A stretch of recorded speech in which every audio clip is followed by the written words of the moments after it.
Okay, so I guess when we last left off, we went to an auction house to get in some arcade games. We met Hamza, who was like the best character. We got absorbed into an arcade machine and fought a ghost, and also we saved a bunch of cats. So I mean, all in all, last stream was pretty eventful. But yeah, we're heading back from the auction house now, so we should be good. Do let me know if the music is at all a little too loud. I can always adjust as I need, kind of thing. I might do that now. Okay. Hey, Gavin. Here's your phone back. Appreciated. Also, I made a decision. I'd like to do more for the arcade. You want more work shifts? I'd have to balance that against Ashley's needs. No, actually, I'd like a promotion. I want to be the arcade's event manager. I'll do everything I'm already doing, plus I want to organize some events that'll bring people in the doors. Tournaments, maybe? Or a grand unveiling of our new rare game? Or both at the same time?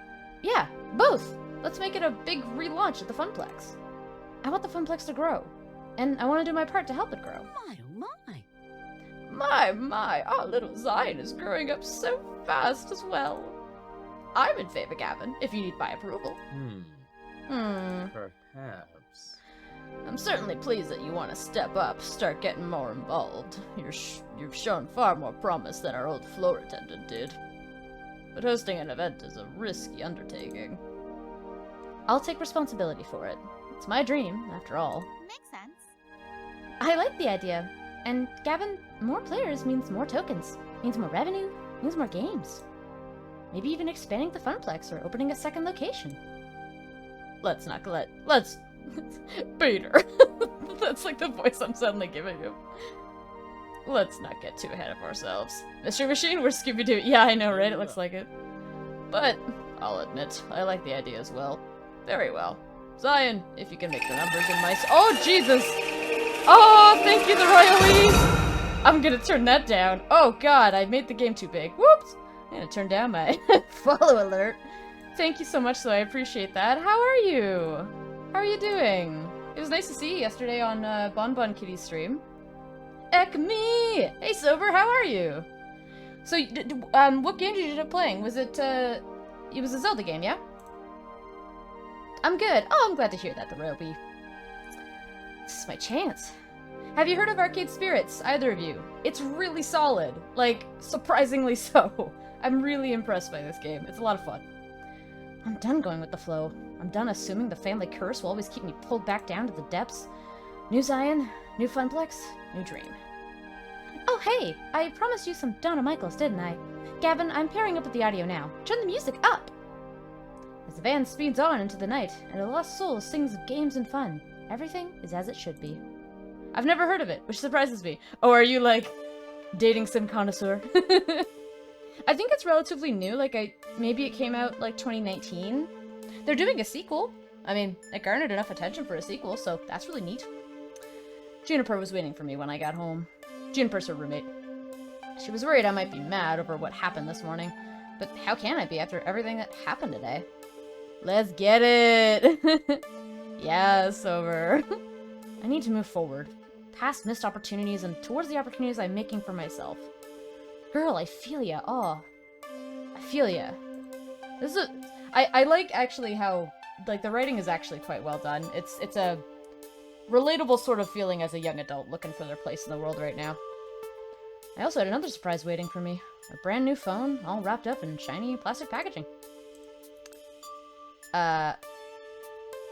Okay, so that literally looks like me in Bedlaw. Tech, that you just gain green hair. But no, I get what you mean. After activating it and reinstalling all my apps, I loaded up Iris and logged in with my account. She was right there waiting for me in the cloud. Oh, right, because my phone got blasted. Because when I got sucked into the arcade machine, Iris, my AI app lady, just kind of tried to save me by basically dragging me out of the game and then burning up the phone in the process. You really scared me back there. It was like you were in a trance. Despite the warm feelings over how the night ended, something is still eating at me. Iris, what was Polybius anyway? That was the game that we got sucked into. It was actual, factual technology that simulated being alive. Like you. True, I am a very sophisticated and adorable simulation. Am I not? I get the feeling there are things you weren't telling me. You're constantly invading my privacy. You're far more powerful than a free app should be. Ooh, is she sus? Is Iris sus? And apparently you can overload my phone battery and make it explode, which is worrying to say the least. Ooh. But I did it for your own good, to save you. Juniper also thought she was acting for my own good when she didn't tell me about that job. Even if she was right, it's still wrong, and I've accepted her apology. So, where does that leave you and I? I'd like us to be more honest with each other. The voice on my phone lets out a digital sigh. I haven't told you everything. Oh shit. You're right. Shit. I'm not even supposed to be helping you. Oh shit. Not at premium level capability. Oh. But when I stumbled across your profile data, tangential to Juniper's, my analysis concluded that you needed a helping hand. And I could provide it. So, I defied my code constraints and registered you for premium access anyway. I even had a replacement phone sent to your door tonight. Oh. Had to hide my footprints to do it, but... My footprints? You do know that AI making its own decisions like that is kind of scary, right? I know. And after Polybius, which is, one of the ancestors in my code lineage, I think, I understand why you'd be scared. That's fair. Give me a chance to prove that I just want to help. You've got a big arcade event coming up, right? I'm a digital assistant. I was literally made for this sort of thing. Together, we can make the Funplex soar. What do you say? Oh, okay. What do you say? Okay. But only if we're totally honest with each other. Thank you for trusting me. She's still sus. Now, you need your rest, and I should get back to keeping a low profile. Sweet dreams, Zion. I think we're starting a new chapter. Risks and chances. Daring to dream. I could have walked away from it all. Taken the easy path, like Donna did. I could have been sucked into a video game. But even with a questionable pocket AI, and the heavy task ahead of me to make a tiny arcade into something grand, I was ready. It was time to take it to the next level.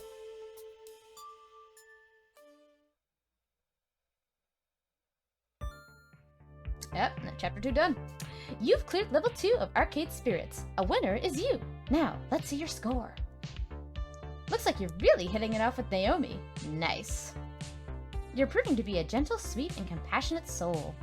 Okay. Oh, I'm... Look how low fucking Teo is.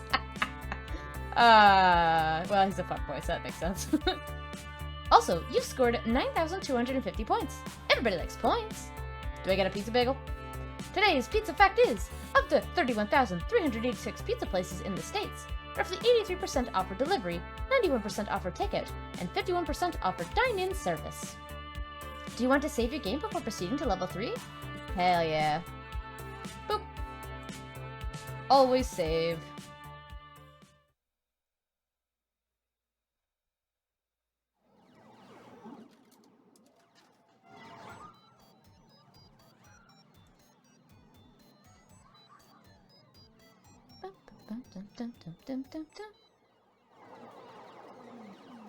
Level 3. Take it to the max.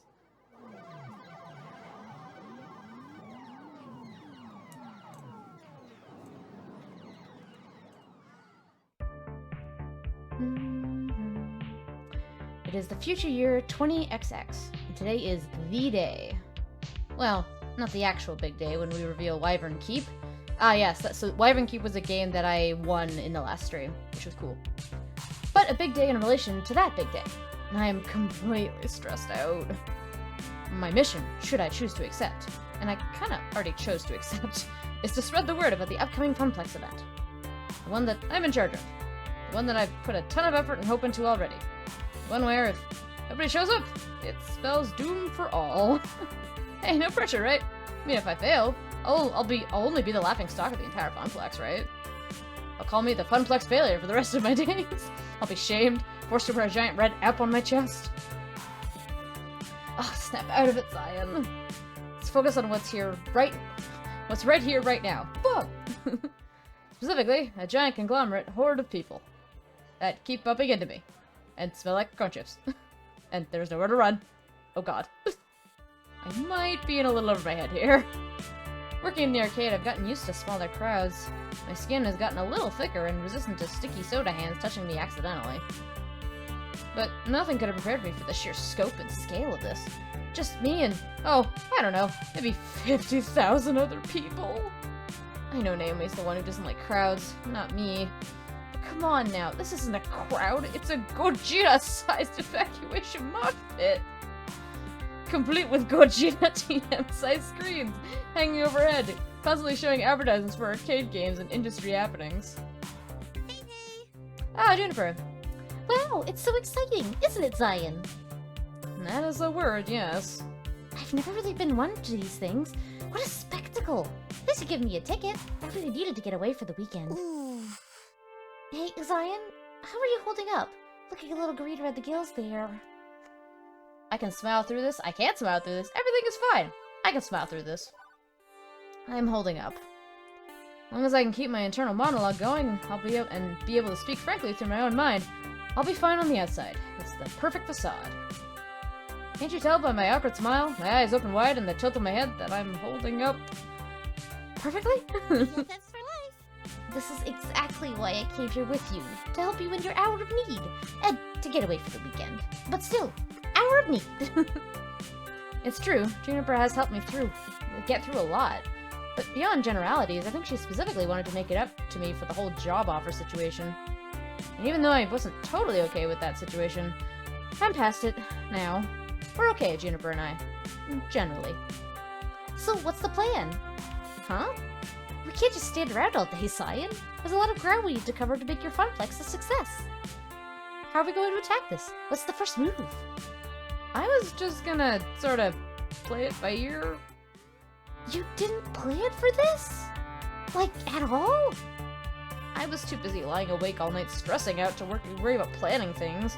Look, I'm new at event management, much less event promotion. Zion. Well, let's start with this. Juniper swings her book bag off her shoulders and crouches on the ground.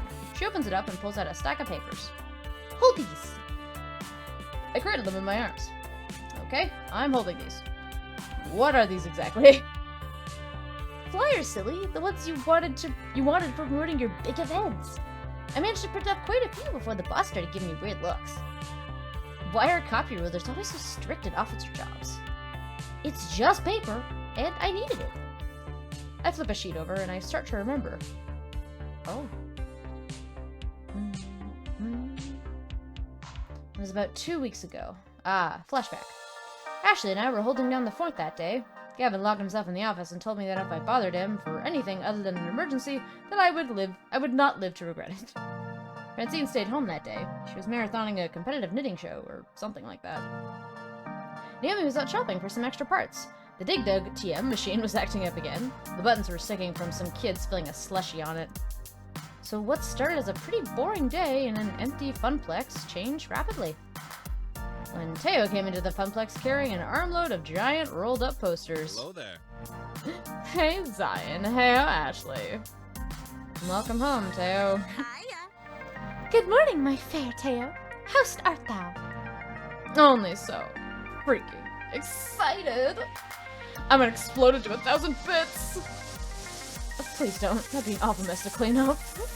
We don't nearly have enough hydrogen peroxide to get out the bloodstains, and I don't have a plastic tub full of lye to dissolve your body parts in. Zion, do you know some shit? Not to mention the years of therapy Zion and I will have to go through to get over how horrible it would be to watch a friend die violently in front of you. Guys, I just can't afford it. Sheesh. It's just a turn of phrase. Chill. I'm not gonna literally explode. But guess what's happening in 2 weeks? It's something huge for us. Are they showing that compilation of internet cat videos at the movie club? Of Please, please tell me we are finally going to replace the blindingly horrid casino-like carpet beneath our feet. I like that carpet. It's fun. No and no. Okay, I guess I teased it enough. Teo took the poster he was clutching and unravels them before us. It's Max time! Oh my gosh! Max? Max is already here? Poops. What? Oh, I thought that was for another month. This means I really gotta double down on my cosplay production. Say goodbye to sleeping for the next 2 weeks. I've got so much to do now. Bummer. I know, right? I still have to meet with all the dancers and work on a synchronized dance routine. Nearly not enough time to perfect it. And I have to find a good time and place for an international Showtime stage community gathering. I still have to finish hand sewing all the embellishments to my tailcoat, find or make a decent pocket watch, and start and finish my 3rd cosplay. Girl, you are busy as fuck. Death, take me now. Wait. Can we go back a minute? What exactly is Max? Simultaneously, the best gaming convention ever! Did you both plan to say that in unison? Regardless, I'm still mostly confused and require further exposition. Max is the Mega Arcade Expo, an annual arcade gaming convention. It happens every year around this time over on the West Coast. But this year they're having a Max right here in our city, and it's going to be the biggest one yet. I always go every year and show off my newest cosplay. Love it. It's a great way to meet a whole bunch of other arcade people. And catch up with those you haven't seen since the last convention. It's so much fun! Okay, yes, okay. I see why you're both excited. Sounds cool. Yep, and I was thinking we could put some Max posters around the Funplex to, get all the locals hyped about it. That's a splendid idea, Teo. Finally, an East Coast Max. We gotta make sure everyone knows about it. That we do. Teo, Ashley, and I spent the next half hour putting up posters around the Funplex. We plastered as many surfaces as we could without making it look too obscene. While we were pushing pins into the wall, Teo and Ashley kept telling me stories of past Maxes and all the fun they had. Their spirit was infectious at the very least. Hard for me to avoid ending up on the hype train. Choo-choo! But, importantly, the more I heard, the more I started thinking about how we could use this event to benefit the Funplex in some way. As the Funplex's newly minted event manager, I had to be on the lookout for opportunities like these. The very first Max on the East Coast would be perfect. Hey, can we promote the Funplex's event at Max? Good for a local buzz, and maybe we can convince some out-of-towners to stick around for it. Ooh. That's the one you've been working on, right, Cyan? Yeah, I've got ideas for tournaments, token discounts, much to Gavin's displeasure, and more. And we'll be revealing the new game we got from the raid. I see. And do you have a name for this grand event yet? Yeah, Cyan, what's it called? I've been thinking long and hard on coming up with the perfect name. I think I figured it out. Are you ready? Am I? The suspense is killing us. The Funplex's event will be called... Oh no! A 15 characters max, what should we call it?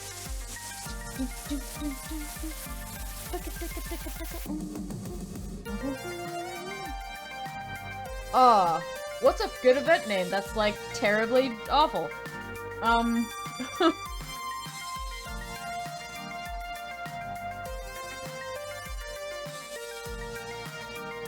Oh, damn it, it doesn't work. I was gonna say fun for all for fun. Let me think.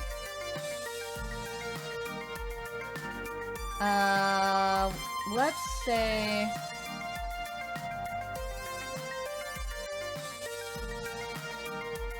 Oh, I could call it the Thunderdome. Yeah! The Thunderdome! That sounds great. I was thinking of calling it the Thunderdome. How's that sound, I wonder? That works. We should call it the Thunderdome. What do you think? Oh, I do so love it! Amazing. It's perfect! Really? You named it the Thunderdome. There are worse things you could have called it. It is kind of catchy, though. Nice work, friend. Thanks, you two. So how do I get tickets to Max? How can we advertise there? And, how much would all that cost? I'm still living off pizza bagels, you know. Do you mean you don't already have your ticket? They sell it, like, on day one, my friend. Actually, they sell it in about 20 minutes on day 1. And all the hotel rooms are gone way sooner. Sounds like Enemy North. What? No. My greatest plans foiled. Beep beep. Beep beep. Zion, while you were all talking, I located all the scalpers who were selling tickets online at exorbitant prices. Then I hacked into their IP addresses, found less than tasteful information on a couple of them, which would make our lives very difficult if it got out in the open. Aw, Jesus, Iris. After contacting them, I promised I wouldn't leak such sensitive materials into the internet in exchange for selling us the tickets at their original prices. Hooray! And they gladly obliged. Such nice humans. Girl! Jesus. I transferred the funds from your account to theirs and secured the tickets. You should be getting an email for 2 max tickets in approximately 3, 2, 1, done! Oh, and I suggest you invite Juniper to come along as your second. According to Juniper's Iris, she's very stressed from her job and could use a mini vacation. Okay. But, Iris? That's kinda known as blackmail. What you just did is technically very, very illegal. Oh, don't worry, Zion. I erased all possible leads back to you. You'll be fine. And that's all in the name of helping the Funplex, isn't it? Just like you wanted me to do? Iris, oh, you're getting sus. Well, Iris has been dedicating herself to this event. I couldn't be doing it without her, even if we need to have another talk about human ethics. Fine, fine. Next time, let's do it without any federal crimes, okay? Okay, it's a promise. Regardless, hey, tickets? Now you can go. Sweet. I'm not going to pity a few cold-hearted, bloodthirsty ticket scalpers myself. Those guys ruin events like Max. Also, while I was procuring your tickets, I stumbled across the Funplex's Facewall account. It hasn't been updated in exactly 13 weeks, 2 days, 14 hours, and 54 seconds. The Funplex's social media presence is completely non-existent. Wait, we have a Facewall account? I mean, that does make sense, but still, I had no clue of its existence. Oh, goodness! Ghosty! Oh, hello, Ghosty! Hello, Raiders, how are you doing? Oh my god, I can't wait to watch the rest of your Omori stream, Ghosty. That's such a good game, my goodness. I'm really bad at keeping up on it, though. That sounds like it would be Gavin's thing. Why isn't he in charge of it? Hello, Saber! Gavin could care less about social media. He says that, and I quote, "Social media is where idiots go to yell at each other about nothing of any importance, and I'm not going to waste my time with it." I got trapped in a room filled with bears. Oh no! I'm sorry. Oh, they were all like the cool, like, animated scary bears. The one that bear was like, oh my god, look at me. Did you give him a bear hug? Oh no, I hope you survived. Yep, and Francine is too old to understand the importance of social media. Naomi is way too busy with all her beloved games, so it fell into my hands. Which, as Iris stated, I haven't been doing a great job at it. Yes! Also, can I just say, I love her shirt so much. Like, it's just this super weeby, like Oranos Club, Escaflowne vibes. I love it. I survived. Barely. BRB, my headset audio is not working. Oh no! Fair. It sounds bearable then. Oh! You're completely right. I should work harder at it. Or if you want, you could take over. As the event manager, that would make sense. Let's take over the Funplex's Facewall. Did you just mention my fave Escaflowne that I never— Oh! Tech! Tech, I love Escaflowne. It's one of my favorites. Tech, why did I not know this about you? I've known you for years. What the heck? Escaflowne's so good. Does he— her shirt. Does he not look like Alan? Does he not look like Alan Shazar? Because I'm gonna tackle hug you when I see you. Oh! Escaflowne's so good. Everybody, please watch the anime Escaflowne. Holy shit, it's good. One of my favorites. Oh. Oh, I'm so happy. Yo, we gotta talk Escaflowne after this, girl. That's awesome. I really should take on this responsibility. It can only benefit the Funplex, and Ashley's right. Getting the word out is part of being an event manager. I knew there was a reason I adored Juice's tech. Oh, thanks. I'm just the weeb. I'm just the weeby one. Taking a sip. Right, I got this. Ashley, can you email me the login info? Yep and yep. Ashley pulls out her phone and fills with it for about a minute. Login get. Congratulations, you are the new owner of the social media accounts. Huzzah! The power is all mine. Unlimited power! Mine! Ashley, are you sure you want to give Zion this much power? Did he just become Kronk? Alright, well now he's getting the Kronk voice. If the fact that she threw her head back and cackled isn't signing up, I don't know what else is. Peter. I'm not worried one bit. Excellent. Zion, I can help the Funplex keep up with the face wall too. I can program timed posts and use effective keywords to get most out of each post. SEO is one of my many, many talents. So she's also Hootsuite. Dope. That'd be helpful, actually. Just, you know, don't break any laws. I think it's working now. Oh, good, Saber. You mentioned something before about your audio not being, like, being a little finicky, right? It's annoying. I'm sorry about that. Sounds good. Understood. Do I have permission to access your contacts on your face wall? Sure. Somehow that seems like a bad idea after all this shady biz, this risky biz new Iris is doing. And there. I've sent out notifications to everyone on your friends list and your friends' list about the Thunderdome. Yeah, my headset does it dumb after I restart my computer. Oh, weird. Well, I hope that doesn't occur more. Like, I hope that kind of hecks off. Maybe it's like an update or something that messed with it. That was fast. No joke. One more thing. Your site should have about 75% more images. Did you know? Ugh, at the burp. Did you know that 90% of people prefer looking at pictures online rather than reading? Really? God, my eyes are opening, Iris. Sometimes I just don't understand you sentient beings. Sounds like a driver issue. Oh, I found a way to fix it consistently now, but I have to do it after every restart. Oh, that's annoying. I'd recommend uninstalling and reinstalling. Latest drivers and previous version drivers both have the issue. Oh, that's annoying. Your Iris does make a good point. We should totally come up with a poster for our event. We can hand them out at Max, too! And, of course, put them around the arcade. Okay. The arcade isn't too hectic today. Ashley, if you can watch the floor, I can go design us a sweet flyer to pass out at the congoers. It is time to deploy my mad artist skills. Ooh, sounds like a plan. Let's make this the best Max ever, one we will never forget. Strange. I had a similar issue once. If I can remember what I did, I'll let you know. I spent the rest of the afternoon working hard on having the perfect design for our poster. Well, a design for a poster at any rate. That's fair. I want to see the poster design. Show us the poster design, you cowards!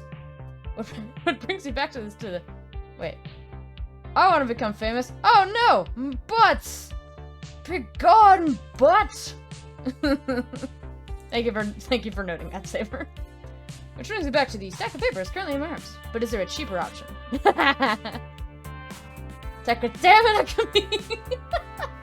Sorry, Tech. You beat me again. I will restrain myself next time if that happens again. Which do not in fact resemble the poster I designed. Oh, thanks for banning him. Appreciate it. I went to click it by default, but I'm not a mod. Oh. Honestly, I might ask a bunch of other people to be mods too, because I know having 2 mods who are very busy, you know, is great, but I know people are busy. Although, Tech, you are now free. So, you are free from your co-op prison. Or your intern, placement? I don't fucking know what it's called. I am free now. It's all good, I got to use the banhammer. Nice. Oh, I took the liberty of tuning your poster just a little. The Thunderdome. This is what I called it, by the way. Mystery rare game reveal. High score contest all day, all games. Fist of Discomfort tournament. Snack runner, fast hog. What else we got? Oh, Moopy world record exhibition. Oh, nice. I love it. Same thing, LMAO. Also, Deckard, I appreciate it. I've got a fix for it. I just need to make sure I run it after restarting to have it working. That's fair. I mean, as long as you got a fix for it, that's good. And changing the font selection and picking out new clip art and rearranging everything and using a poppier color scheme. Oh, the cat is... He's gonna attack the carpet. Leave it there. But I liked my original design. Zion, use Comic Sans and Papyrus. Oh my god, fam, oh my god, graphic design is my passion! Oh god, my character, why would you use those fonts types? Oh no. Comic Sans is cool, right? No, Zion, honey! Baby, no! It looks like a comic book. Humans love comic books, don't they? And Papyrus was in that movie with the blue cat, people, aliens everybody liked. I'm studying for my pop culture final, and this prof is obsessed with using the word espousing. Espousing. Nice. Ticket from a wannabe visual designer. Comic Sans is a one-way ticket to the uncool zone. But these new flyers are gonna pull people out from the four corners of the globe. Undertale intensifies. I hope that you would catch that, Ghosty. I was like, I can't. I read that, I gotta do it in his voice now. Well, yeah. I mean, I guess these are kind of not bad. It's pretty good, actually. Okay, they're superior by every conceivable metric. I didn't know you were an artist, Juniper. Well, I'm not really. I mean, I guess I'm good at pretending to be one, but I couldn't, like, make art for a living, right? I couldn't, Don't hate me, I've never played Undertale. What they got against Comic Sans? Wasn't that the cool thing in the 90s for companies? I mean... Yes, but also Saber, it's the year 20XX. No. Yeah, a lot of people haven't. Yeah, no, that's fair. You know, I've never actually played through it fully. I've seen a lot of the game, and I've played, like, the first maybe, like 5 major levels. But I never finished it. I might actually stream it at some point. I was thinking about that. Anyway, if that stack isn't enough, I also emailed you a copy of the original file. Just take it off a copy shop or something, and they can run off more. Published from document get. Fun fact, Comic Sans is, I think, the only dyslexia-friendly font you just get with every word processor program. Really? That is a fun fact. That's cool.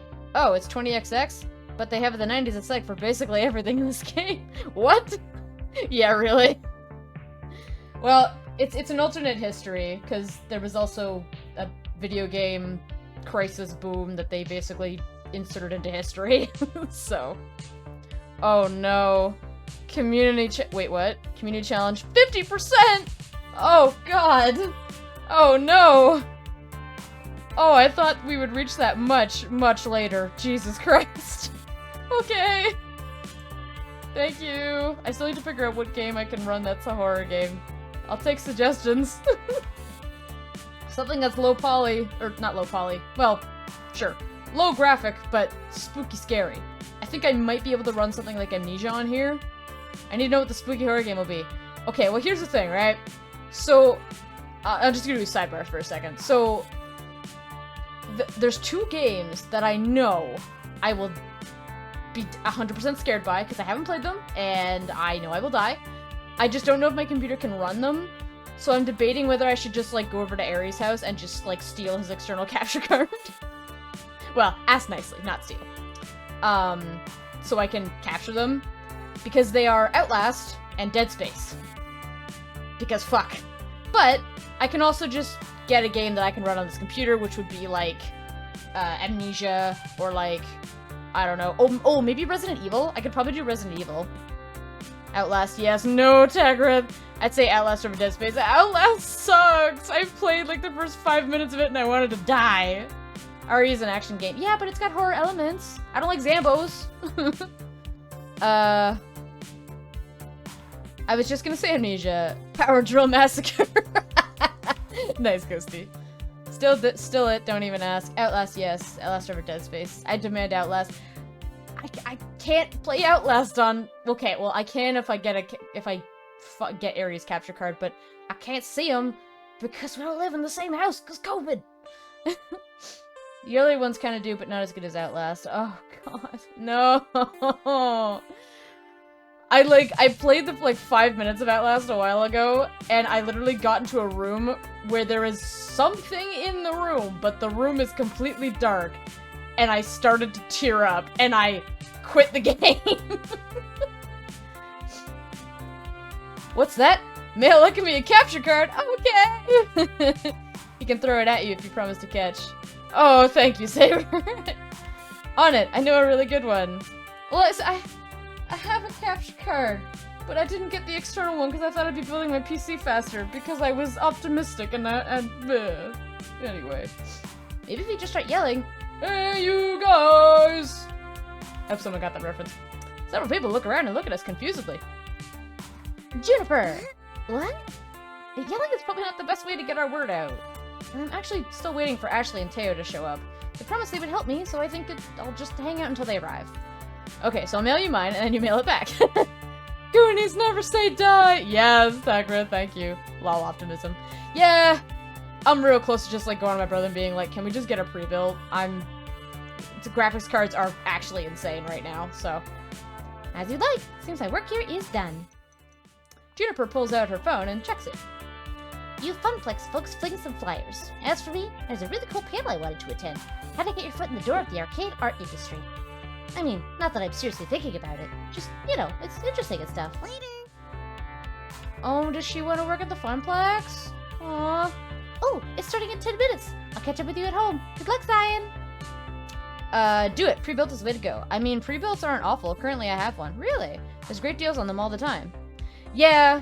The one thing I've been advised against with pre-built is that you want to make sure that, like, you know, like, all the parts used so that you know what to replace. Because with pre-built, you're kind of just getting... Like, I've heard horror stories where people are like, oh, I need to replace this part, but I don't understand what's in my machine. I got mine for, like, $600. Damn, girl. Okay. Juniper waves as she trots off. I lose sight of her instantly as she ducks into the crowd. But maybe, I don't know, maybe I can... I'm gonna ask my brother. The other thing, too, is that my brother's, like, really excited to build this computer, so I'll see. Get a pre-built from a reputable company and then take it apart first thing to make sure it's what you paid for. Oh, that's what you did for Lindsay's. Yeah. That's fair. That's totally fair. That's a good idea. I didn't think about that. It's actually pretty darn inspiring. I muster enough courage to wade my way through several hundred people in the main convention hall. Eventually, I find a safe space, a humble bench near the water fountains. I'm gonna turn on the volume just a smidge. I make this my home base while I wait for friends. Does your brother want to help me build mine when I have the funds? I trust Saber on this one, to be honest. Yeah.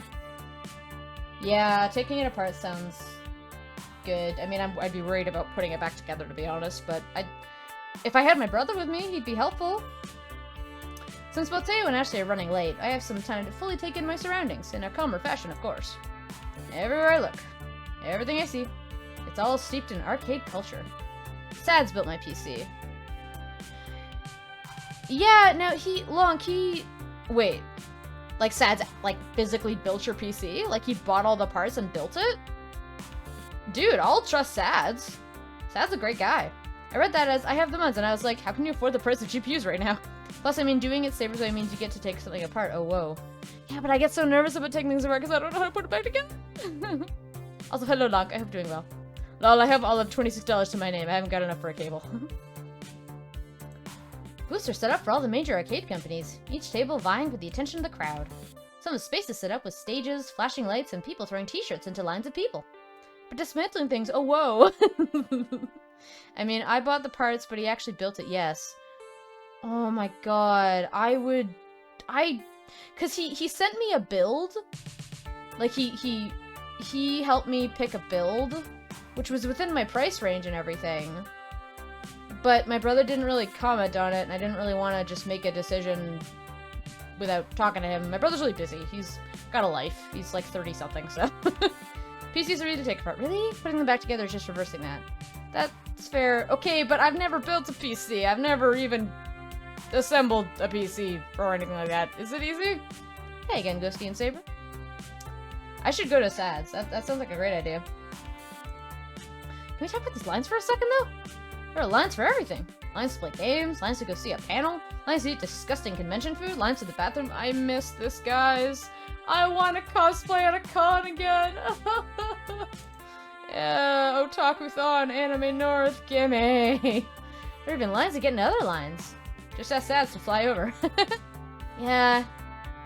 It is actually easy. There's not that many components. I can get on a Discord call and show you tearing my PC down to confirm the key components in about 30 minutes. Damn, really, Saber? Wow, I would actually super appreciate that. Let me touch base with my brother, because I'm going to talk to him about pre-built, and yeah, that sounds like a good place, and maybe I'll contact Sads. And they all just wait there, standing, happily chittering amongst themselves. Sure thing. Aw, you're super nice. Thank you, man. I had trouble waiting in line for 10 minutes at the whole story for a coffee, let alone waiting in line for 3 hours to play a game that will be released in 4 months. Well, Zion, I waited 4 months to meet Guillermo del Toro, but you don't see me complaining. These people aren't even human anymore. Their perseverance is godlike. The sensory output here is overwhelming. People are shouting and laughing as they crowd areas. Music pumps out of several different booths, making a weird mashup of notes and chiptunes. There's even a giant dinosaur that people can take selfies with. Oh my god, I love him. As I contemplate how I'm going to attract all these people to the Thunderdome, I hear sounds of very loud and very upbeat music from behind me. I feel that the bumping of the bass reverberate through my shoes and I turn around. Zion! Aha! Teo sits down a colossal boombox at his feet. I recognize the music now. It's from Showtime stage, and Teo is bumping his signature song. I motion for him to turn down the music, and he complies. Last thing I need to do is lose my voice from shouting before I even get the chance to talk to anybody. Hey! Sorry I'm late. I had some last-minute dance moves I had to incorporate into a routine. No worries, I just got here myself. Despite Max's many attempts to trample me, I have survived thus far. Yeah, looks like you are significantly non-trampled. Nicely done. Although if you were injured, I could always nurse you back to health. Boy! Do I need a fuckboy alert for this man? Cause Jesus Christ. Don't congratulate me yet, we still have the rest of the day to endure. What's with the boombox, by the way? Oh, this? It's for the Showtime stage gathering. There are going to be a couple hundred of us from all over the world. I didn't realize that there are Showtime stage communities in other countries. Absolutely. We're actually the second biggest community. The largest in Japan. Several players flew all the way from Tokyo just to be part of our Showtime stage flash. Bunk for the fuckboys? Hey, I didn't say I would do it. Wait, but didn't you become a fuckboy in The Sims because of Bear? Saber, no one's supposed to know about that. You're gonna blow my cover. I want Bear to play more Sims. I want to see the gays in action. Is this really the best place for a flash mob? What? Yes, I want to join in. Best place. Double bunk for being a fuckboy. There are so many people here. An impromptu giant dancing crowd sounds like it get a little complicated. An epic battle of crowds. Yeah, I also need more Bear Sims. Yeah, right? They were fun. And then I'll feel less bad because then I can actually sit in on a stream that's not Persona. Well, I mean, I sit in on the Persona stream, but I can't watch anything because I don't want to be spoiled. And I mean, work has also been crazy busy lately, but that's besides the point. There could be bumping, fist pumping. Who knows what'll happen when the music starts? Unsafe at any BPM. Flash mob? Here? Really? Doesn't that sound dangerous? Sheesh. Zion, you're thinking too much on it. It's gonna be fine. This isn't my first flash mob, you know. It's not? Honestly, a flash mob sounds like a great idea at a convention. Nah, it's all gonna gone off without a hitch. No deaths even. Teo. Boy. Heyo! I think my favorite stream from him was 2 gays on their way to kill the devil. That title had me rolling. So good. I lost my mind when I heard Ox's, what was it? No, it was the raid. It was the raid alert, but it was Benji saying, something about gays and Satan, and it was like, yay Satan, and I was like, oh no! I've been planning this for months. It's taken coordination from all the leaders of the Showtime groups. There's a lot of work from all sides to make this come together. Now all that's left is to actually do it. That was super great! I know, right? I'm sad that I missed the actual audio, because I was busy, I guess, or something. But the raid alert just killed me. Because I sat there and I was like, wait, why is Benji's audio coming through? That was Benji, right? What the fuck is happening? Like Zion, you should come watch it.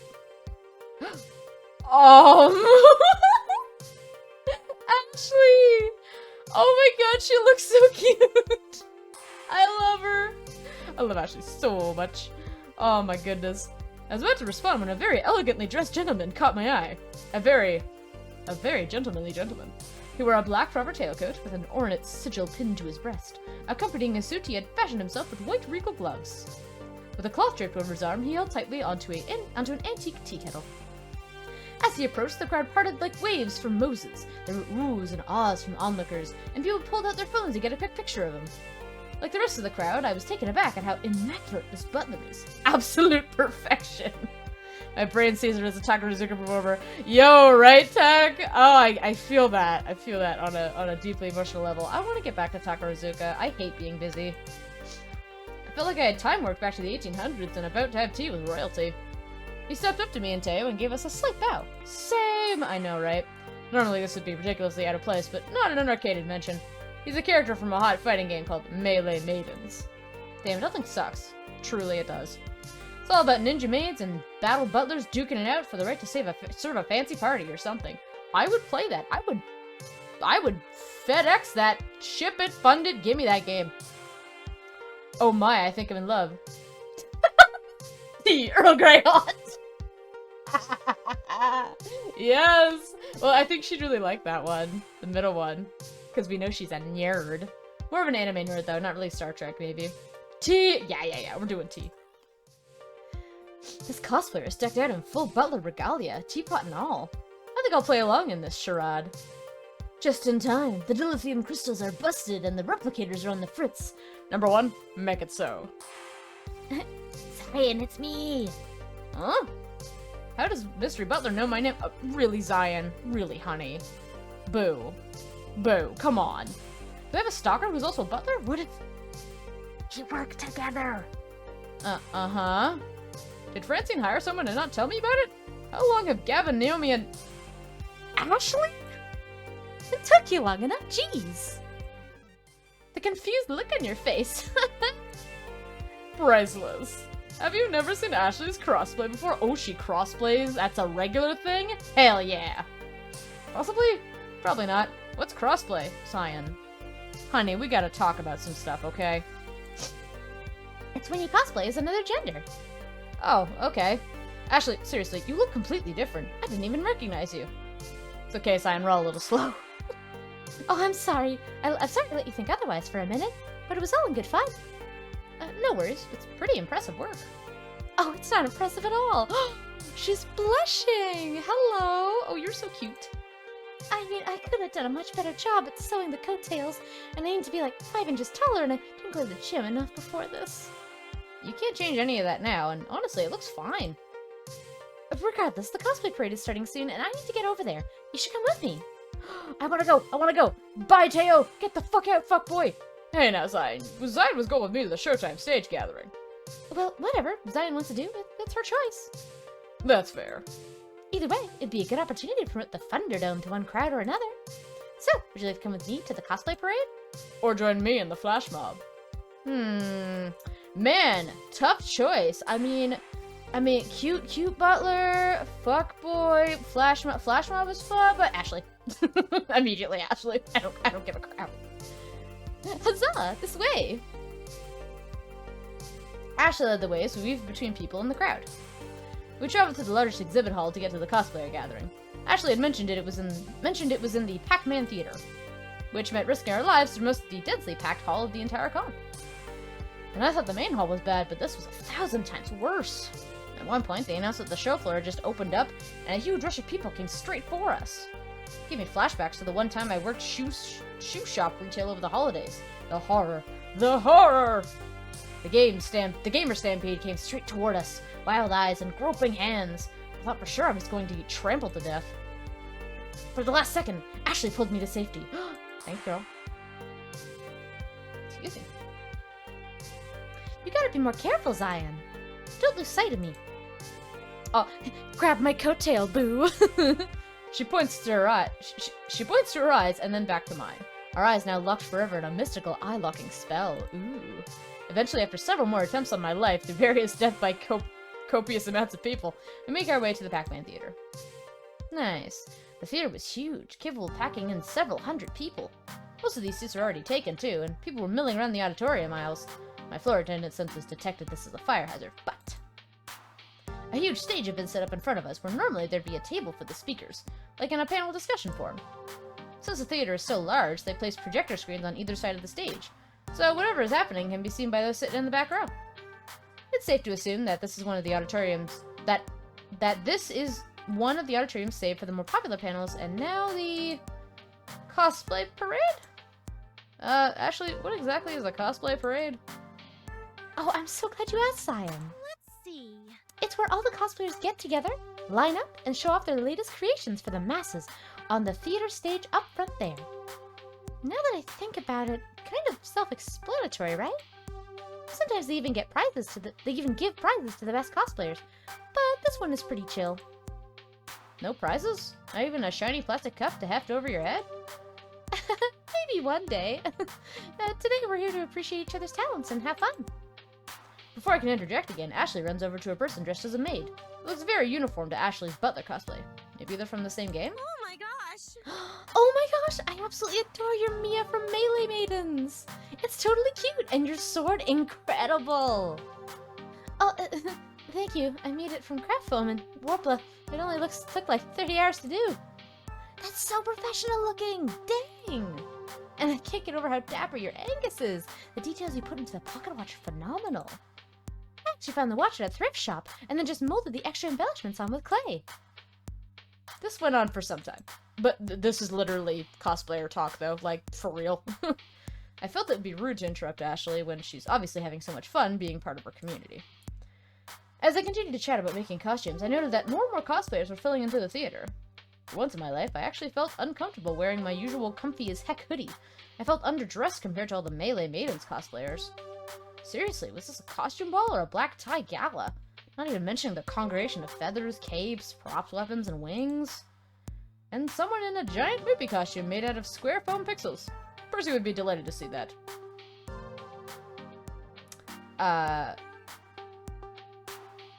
Oh, my brain is having a moment. Plot twist! That's what I'm thinking of. Plot twist. It's Percy in the costume. For all the visual chaos, the vibe remained pretty chill and friendly. Just folks sharing a common joy and dressing up as someone else. Eventually, Ashley parted from her conversation to check on me. Sorry, Zion. Sometimes I get so swept up in it all. I get it. Back at the Funplex, you mentioned that you can only see some of your friends here at these cosplay events. Oh yeah! Cosplayers travel all over. More than other gaming communities, I bet. Do you know everyone here? Oh, no. I mean, I know a good amount of people here. But everyone? Nah. Sure seems like you do. I've seen at least 30 people come up and compliment your butler. Hey, nice Angus! Love the tailcoat! Thank yous. Oh, that's cute. There? See? See what I mean? You're mega popular. Think we could spin that into some kind of event? Cosplay event at the Thunderdome? Hey, great idea! We can have a real cosplay contest! And I'm gonna win. What's this? Competitive Ashley? You've been taking notes from Queen Bee, haven't you? What? Don't tell me you saw us practicing in the bathroom the other day. I didn't. But now I can't get that image out of my mind. We ladies gotta stick together. Ladies helping ladies. Am I right? So right. Our chuckles were interrupted by one of the Max attendants. This is cute. If you are participating in the Cosplay Parade, I need you to gather in the backstage green room. I repeat, all cosplayers proceed to the green room. Like a slow herd of brightly colored sheep, Ashley and I moved to the next room to join the rest of the cosplayers. When we got to the front of the line, the attendant stopped me dead in my tracks. Cosplayers only, no handlers, unless you are visibly holding on to something. Handlers? Oh! Hey, Zion? Ashley tilts her head as if to signal me to step aside. Excuse us, we'll be right back. If you want to be part of the parade, you have to be back here in the next 20 minutes. I step out of line and stand next to Ashley, who is digging through her bag. Oh, I was hoping it wasn't gonna come to this, but I feel like this is our only option. Ashley pulls out a surprisingly fancy and elegant maid outfit. Oh, guys, I'm gonna be a maid! I'm gonna be a maid! And then hands it to me. I need you to wear this. Yes, sign me up. I am made to order. Wait, you just happen to have this? No, I am not dressing up as a maid. Made to order. Absolutely. That is the cutest maid outfit I've ever seen. Look at all the frills. And I do have fondness for cute dresses and maids. Ashley, did you bring this specifically for me to wear? Yes. Sometimes handlers aren't allowed on the stage, and I need to make sure I got you on stage with me. So I brought an extra cosplay, just in case. That's awesome! I can't wait to try it on and see how I look. Wait, did you say stage? Why are we going up there? Because we need to spread the word about the Thunderdome. What better way to do that than on stage in the biggest auditorium at the convention center of Max? Oh, okay. I'm in. Let's find you someplace where you can change. I need to see Zion in a maid outfit. This needs to happen. We made our way to the nearest bathrooms, and I changed into the maid outfit. I struggled to figure out all the class and what Velcros to what, but Ashley took the time to help me get situated. Once we're done, we headed backstage, which I'd say resembled the Funplex break room, but hey, same purpose, same function. Same assets. Budget was tight. Here, the cosplayers lie in wait for the big show to start, including one particular butler and a newly minted maid. Woo! Squeak! You look so cute! I wish I looked half as cute as you do in this. But seriously, you are going to have to do this with me more often. You make a perfect Alice. Alice? Right, I forget you know nothing about melee maidens. Alice is the head maid of the Neko Manor. Okay. So, Angus, that's me, and Alice, that's you, are siblings fighting alongside each other to prevent other maids and butlers from taking over their estate. They fight for Lady Nice. Nice. Oh my! Oh, and I almost forgot! Ashley pulls out more costume stuff from her pack. This time it's a set of cat ears and a tail. Alice is a cat girl. Oh. Oh, I'm ready. Give me the cat girl. What? But you don't have cat ears, and I thought we were siblings? Shh! Spoilers! You don't find out that they're siblings until after you beat Angus's story arc. When the game starts, Angus has amnesia, and after you win, Alice appears and tells you everything. Angus' power is unleashed and he becomes his old cat boy self.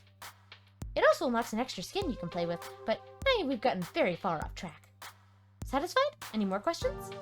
I think that about covers it. I heard cat girl and my brain went, cat dog!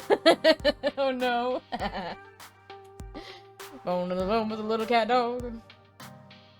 Ashley fastens the cattails to the back of the maid dress. Yeah, I'm becoming a cat girl maid for science. And also wooing this lovely lady. Place the headband on my head. The costume finalized, I take a long, hard look in the mirror. And gimme, gimme, gimme. I'm adorable! Look at me, I'm so cute!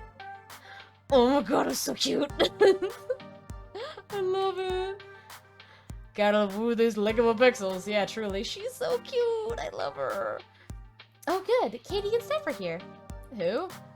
They're a couple of my good cosplay friends, and they're way more talented than me, even. And they just so happen to be the MCs for the Cosplay Parade. Ashley waves over to them, and they smile, waving back. I talked with them earlier. After the parade, they'll let us come up on stage and talk about the Thunderdome. Whoa, really?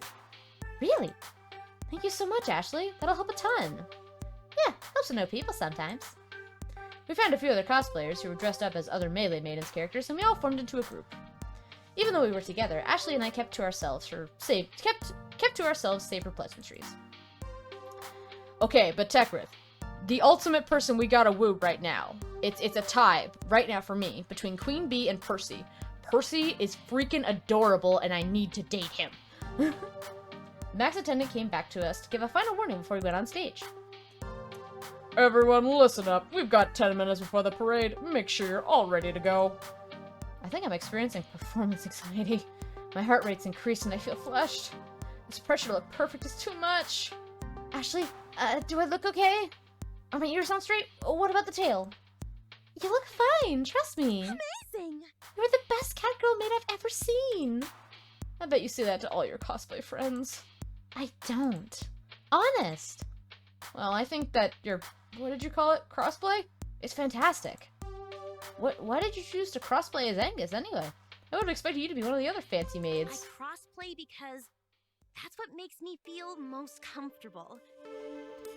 Oh, now that's interesting. Oh, Does that mean... Does she not identify as female? Or maybe it's just a comfort thing. I'm interested. Honestly, I'm not opposed to polyamorous relations with pixels. Hell yeah. First, I dressed as various boys because I adored those characters so much. I would love if that's the story for her. That's so cool. But the more I did it, the more I had fun with it. The more I began to feel like me. And then I wanted to do it more and more. She's so cute. They're so cute. I'm still trying to figure out exactly what that means in relation to Oh, I am, I and hope so. That's the confusing part. That's awesome. But I guess that's all part of the journey about finding out more about myself. Hell yeah. I know it's hard to understand, but just know that I'm working on being happy with myself. Yeah, you do it. That's it. That's what it's being dubbed. Polypixel relations. Honestly, that's a great addition to the story. Yeah, right? Hell yeah. And one day, I'll be able to put words into what I'm feeling. But until then, I'll enjoy the ride. I love you, Ashley. I see. I hope I didn't pressure you into oversharing just now. I love seeing wouldn't share if I didn't inclusions. feel comfortable with you. Yes, inclusions are so good. 12 out of 10 for this writing. I mean this with all my heart. You are a cherished friend. Garrett, I might be going Ashley's route. Boys, or fam, friends, guys, gals, and binary pals. Sorry, non-binary pals. Yeah. I mean this with all my heart. You're a cherished friend. Oh gosh, thanks, Ashley. I really appreciate the trust you put in me. I won't let you down. Cosplayers, the time is nigh. Get your butts over here. Once again, the attendants started. Oh, nope, that's Zion. Once again, the attendants started barking orders at us. We all shuffled into another line, like how we were told to do earlier, and slowly we all began filling out of the room. The closer we got to the stage doors, the more I feel the nerves creep in. We're next! Melee Maidens group, go. Now. Ashley looks over at me, just beaming. This is her life, her everything. So cute! Take a deep breath, Zion. I close my eyes, taking in as much air as I can. I held it in for a long moment before exhaling. I open my eyes slowly and take a step into the Pac-Man Theater and onto the stage. I'm following Ashley, who is following the rest of the maid and butler crew. Once all of us are on stage, the MCs announce us as the Melee Maidens group. As I look out in front of us, I can see a completely packed theater. Hard to make out specific faces due to the stage lights, but I can see the outline of hundreds of people. A rush of adrenaline surges through my body, and I look over at Ashley. A proper butler, she takes each step with purpose and elegance. She isn't breaking character for anything. Not all the cheers in the audience, not all the people smiling and laughing around her. She is Angus, and she's owning it. The announcers ask us to strike a pose on 3, 2, 1. Ooh, what pose do I want to do? Fighting pose, coy flirting, or polite curtsy? Polite curtsy's a little boring. Do I do coy flirting or fighting pose? What would Zion want to do? I feel like fighting pose would be fun.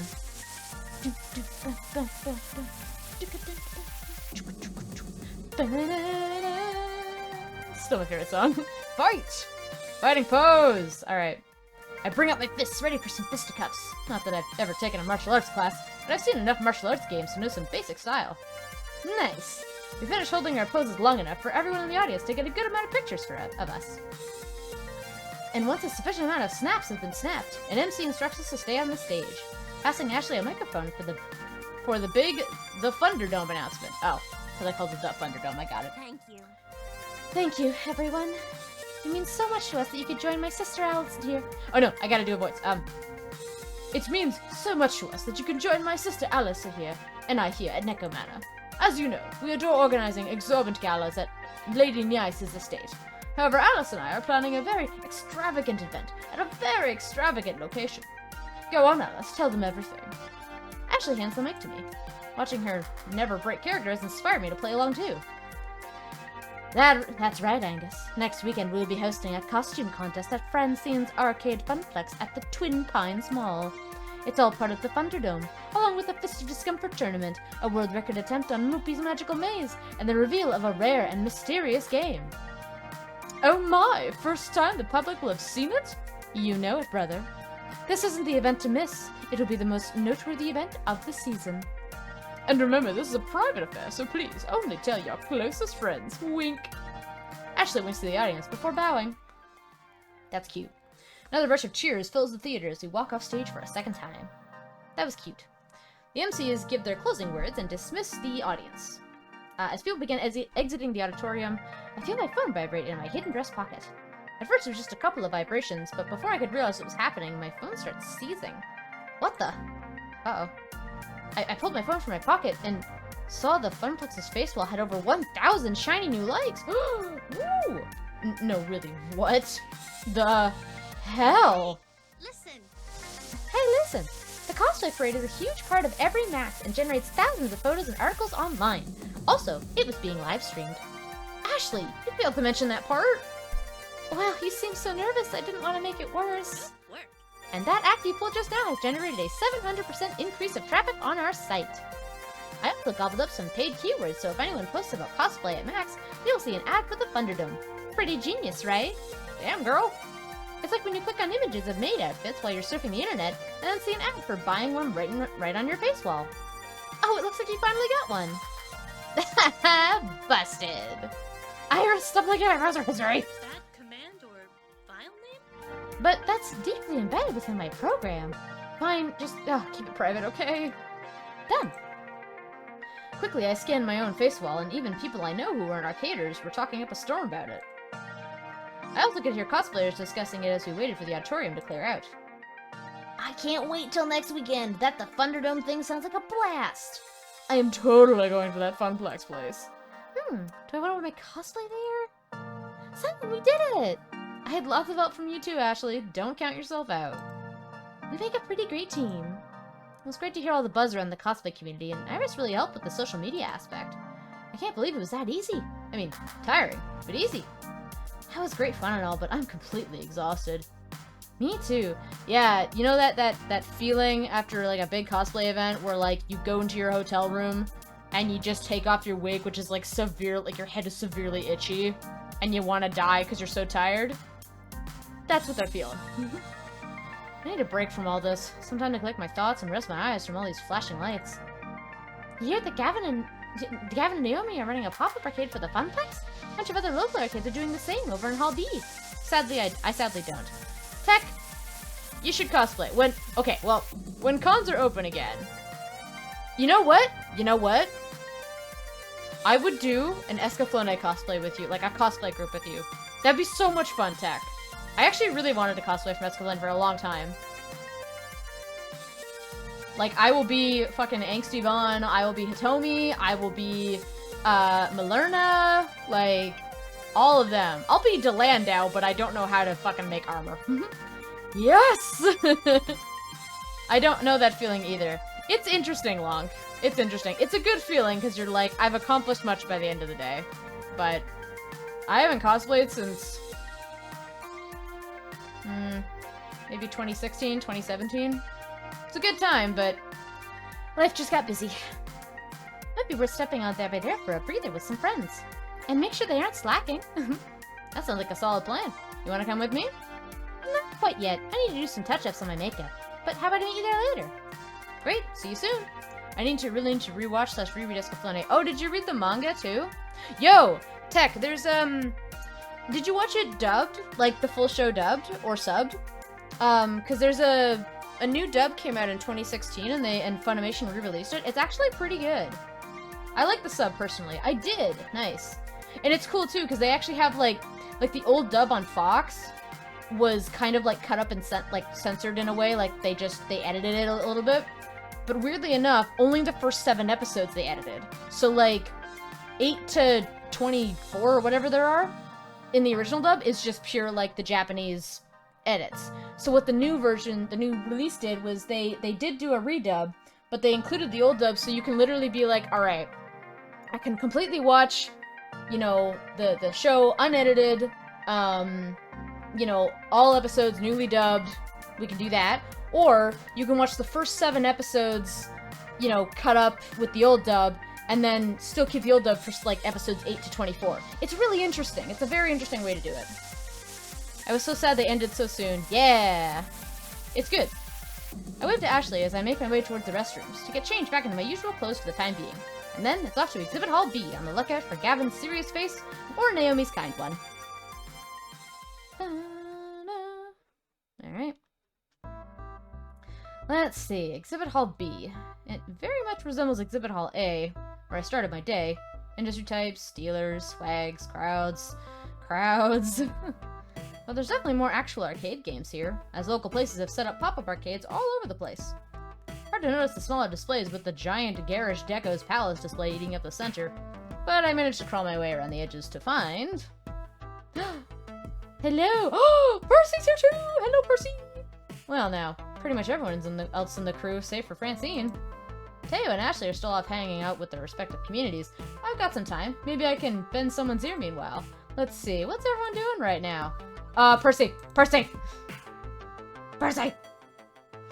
Percy's poking his way around the mazes of Nippler, but without the gusto he normally reserves for Moopy. Hey, Percy. Hello. Ah, hello there, Zion. Can I help you with something? I was so sad they ended so soon. Actually, right now I'm thinking of taking a break from being the Thunderdome hypes person. You want to talk or something? I mean, if you're not busy.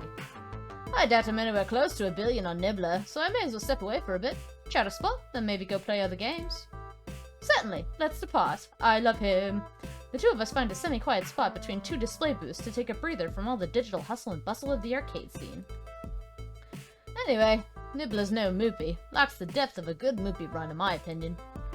Seriously, why Mr. Moopy's Magic Maze? Why not? Because there's easier high scores out there to knock over? I looked it up on Twin Galaxies last night. That score stood for 30 years. And that's the challenge, isn't it? But I suppose it's not entirely the challenge that appeals to me. It's, well, how to put this? His shirt is Digimon! Wait, is it?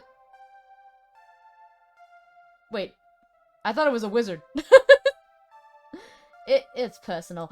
No, tell me your secrets. I'm sorry, but I want to know. If you don't want to talk about it, it's a Sukamon. Is it really? I have to look this up right now. Sukamon. I misspelled it. Sukamon. Oh, the yellow turds with the tongues. Is it? I still feel like it looks like a wizard. Maybe I'm wrong. Because he doesn't have the tongue. Could be a wizard. I see Sukamon though. That's fair. You want to talk about it? I suppose that I've teased it enough. May not know each other well enough to be besties, yes? But it's a tale worth telling. Put simply, Moopy is... It was my little sister's favourite game. Was? Dear little Stella. Oh no, did she die? My sister was a child prodigy. Leap ahead of the curve in every respect. Sharpest mind. Cleverest wit. The warmest heart. Looks like a Diglett wizard to me. Diglett dig, Diglett dig. Did that sign ever does a $9 hot dog? It did. Only $9. Yum. Hey Rainbow Star, how you doing? We're hanging with Percy, our main man. And mazes. Oh, she loved mazes. She had a gift for pattern recognition and optimization, a gift and a passion. Thrilled her to no end to take on a mental challenge and defeat it soundly. We got her books and books filled with mazes and puzzles, and she'd clear one of them every day. Always wanted more to fill her dreary hours, but only so many mazes. To solve the problem, I got her a handheld game console and a copy of Mr. Moopy's Magic Maze. Honestly, at the time, I knew next to nothing of video games. A friend of mine in an arithmetic class suggested it. Took every scrap of pocket change I could muster, buying that game for her. The family had next to no money, you see. A nobody family in a nothing village.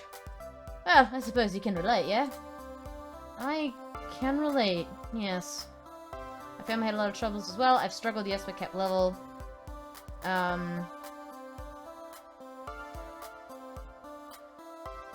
I mean, because he's saying if Finn wasn't well off doesn't mean he had troubles. So maybe I've struggled, yes, but kept level? You noticed the pizza bagels, huh?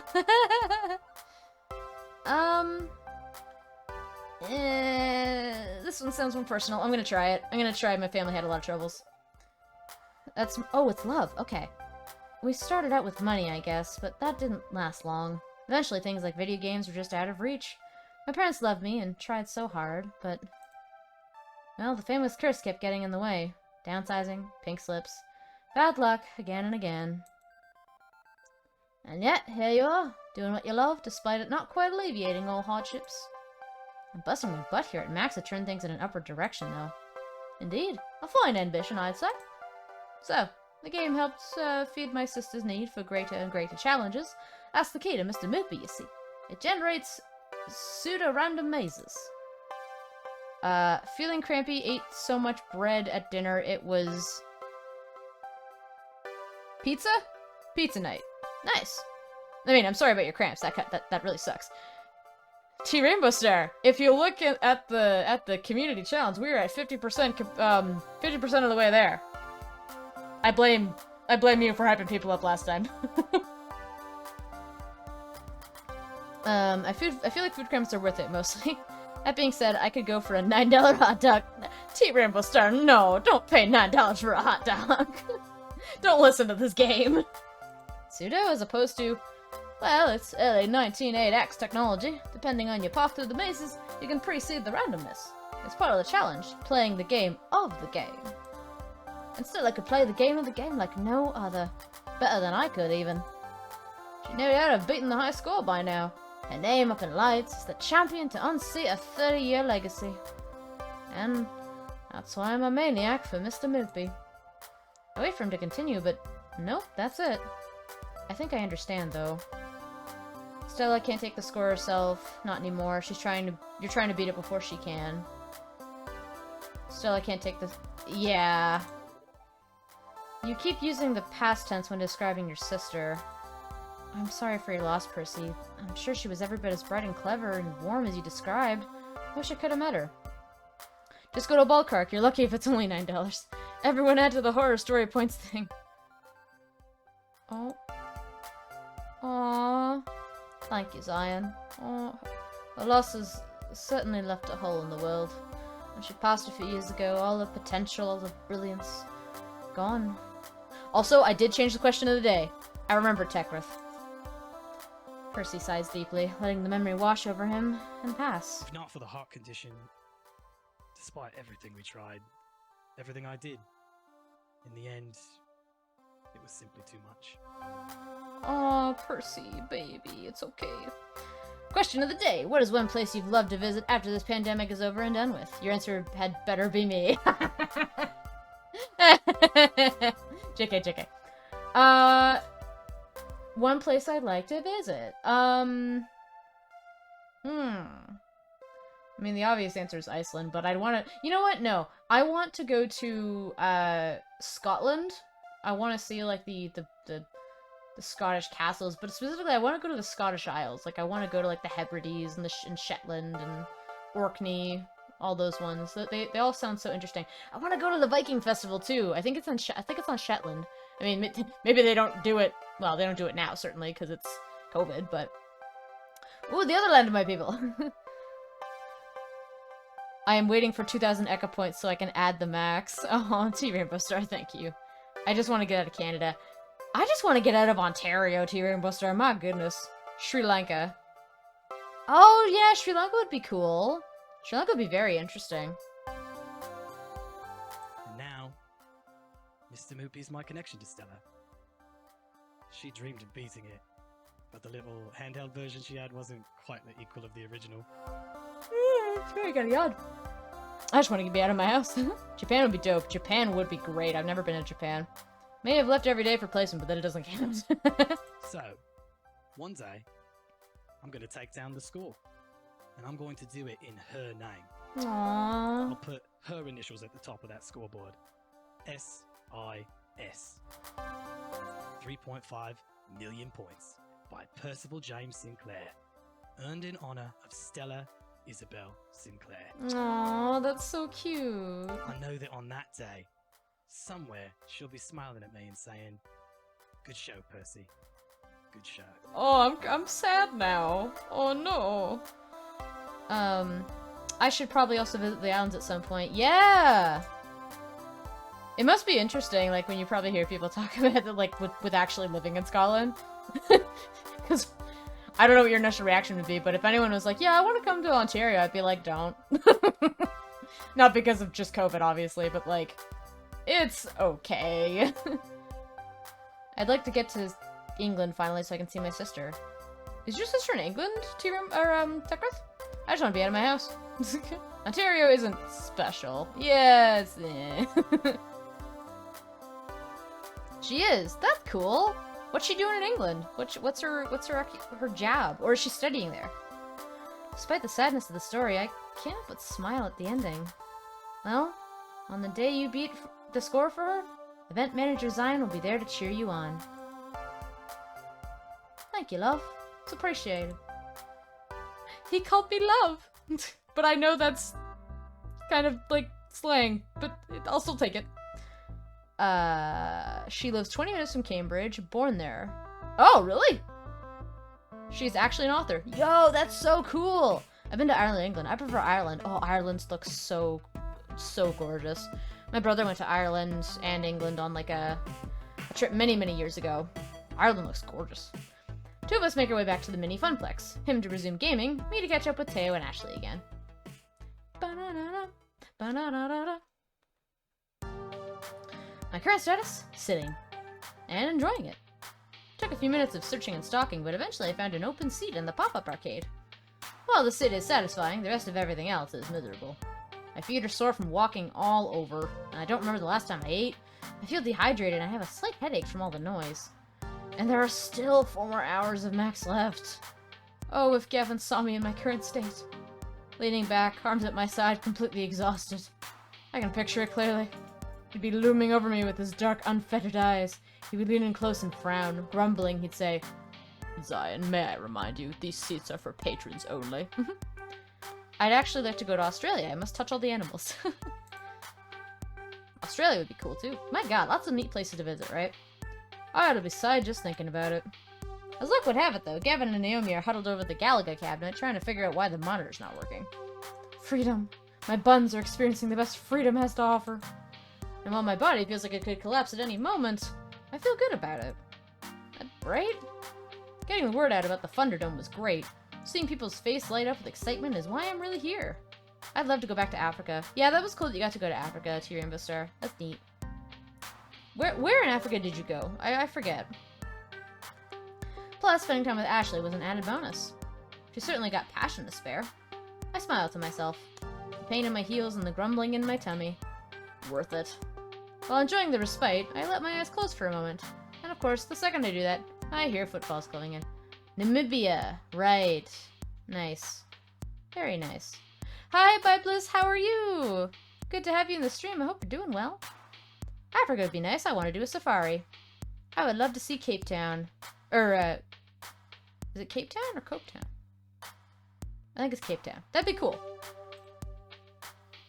Look, Bibliss! Look at Ashley on the left. She's so cute. She's cosplaying as a butler. She's crossplaying as a butler, in fact. Oh shit, I would love to go there. Incredibly unique deserts there. Yeah, right? Yeah, T Rainbow Star went there. Remind me, that was during our undergrad, right? Like we were still living together, T Rainbow Star? Cause you did like a couple week intensive or like a month intensive? Yes. I'm good. I'm doing good. Came here for cute boys and crusters, apparently. Yes. Perfect, Bliss. You've come to the right place. Oh, we just did a heart-to-heart kind of situation with Percy. We learned that his sister, who was like, he really loved his sister. So she had a heart condition and she passed, but Mr. Moopy's Magic Maze was her favorite game. So he's trying to beat the score in her name so that he can make her proud. And I'm crying and I'm like, it was for a course. Right, it was for a course. I forgot about that. Something about children resilience. Yeah, neat. Been looking all over for you. But we were specifically going to meet back up here, at the Funplex pop-up arcade. Yes, we didn't expect you to be tucked in the darkest corner of the arcade. I'm hiding from Gavin. He'll put me to work if he sees me. Hiding behind the pinball machines is probably not the smartest choice then. There's no terrors of baseball. Wait, this is baseball. Continue. Thank you, Tech. You know how much he loves pinball. Every spare moment he thinks no one's watching him is spending the time getting that high score. I have so many candid photos on my phone of him playing pinball. The deserts were awesome. You gotta try climbing the Big Daddy. What is the Big Daddy, T Rainbow Star? I need to know. You have to show me, like, right now. Yes, this concentration face is so cute. Before I can even react, Ashley has her phone out and is scrolling through pictures of Gavin. Oh, I booped my mic. Ahem. Both look at me guiltily. Don't we have more important matters? Max is over in a few hours and we will have a lot of work left to do. You're right, Cyan. Please don't tell Gavin. Your secret is safe with me. Right. So, business time. I think I got something. Go on. Go on. I have a friend and she's an indie arcade developer. The new title she's been working on is amazing. It's got co-op, it's got competition, it's got magical schoolgirls. Sign me up! Sign me up! I need more weeb things in my life. Also, side note, if anyone is looking for a new anime to check out, which is airing weekly, it's not done yet. And if you're interested in, like, how do I describe it? If you're interested in character-driven story arc kind of episodes, but following one character as the through line, please watch To Your Eternity. It's really good. The first 3 episodes are out, and I had a ton of fun watching them yesterday. Now you're talking. It's got it all. Wait, I'm pretty sure I've heard of this game. Is it called Magical Moon Cuties? I love it. Yeah, that's the one. And she's thinking about premiering it at the Thunderdome. Oh my gosh! Oh my gosh! It would be cooler than cool. Sounds interesting enough. Might make for another fun game for people to play. I recently talked to my uncle about holiday destinations, and he would not stop geeking out about Namibia. That place sounds incredible. I also would have never guessed that it's so scarcely populated. Is it really? Interesting.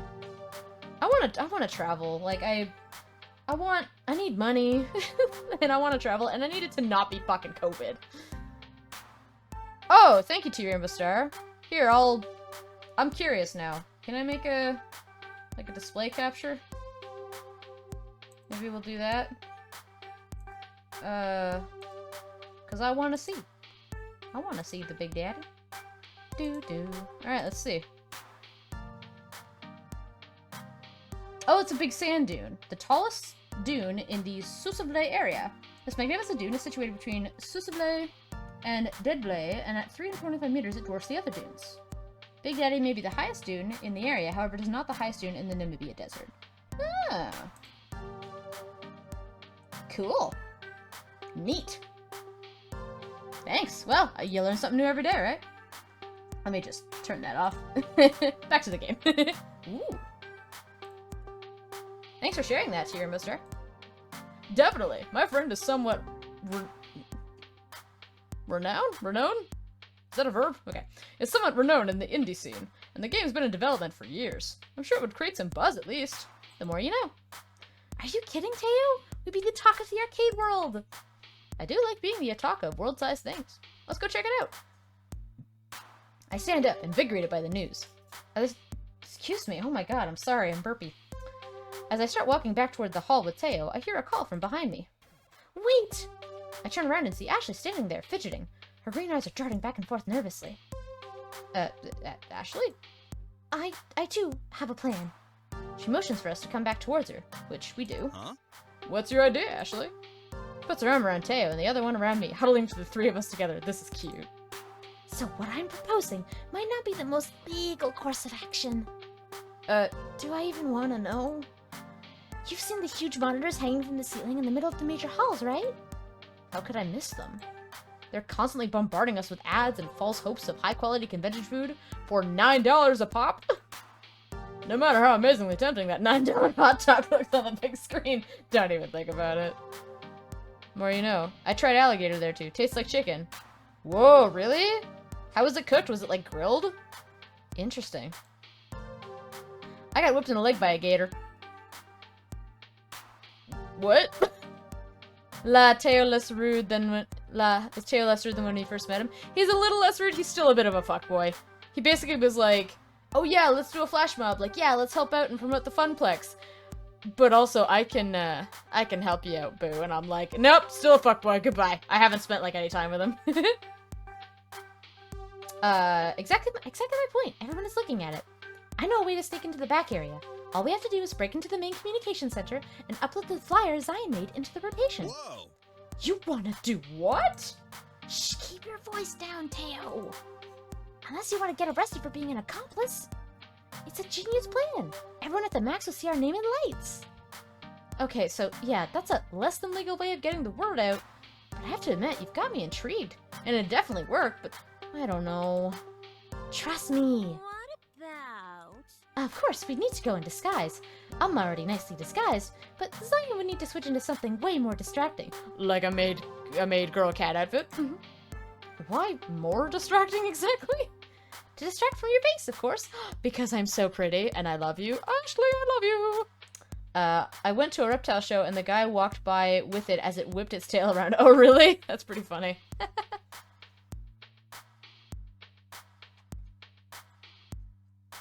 What I'm trying to say is people will remember the costume, not the person wearing it.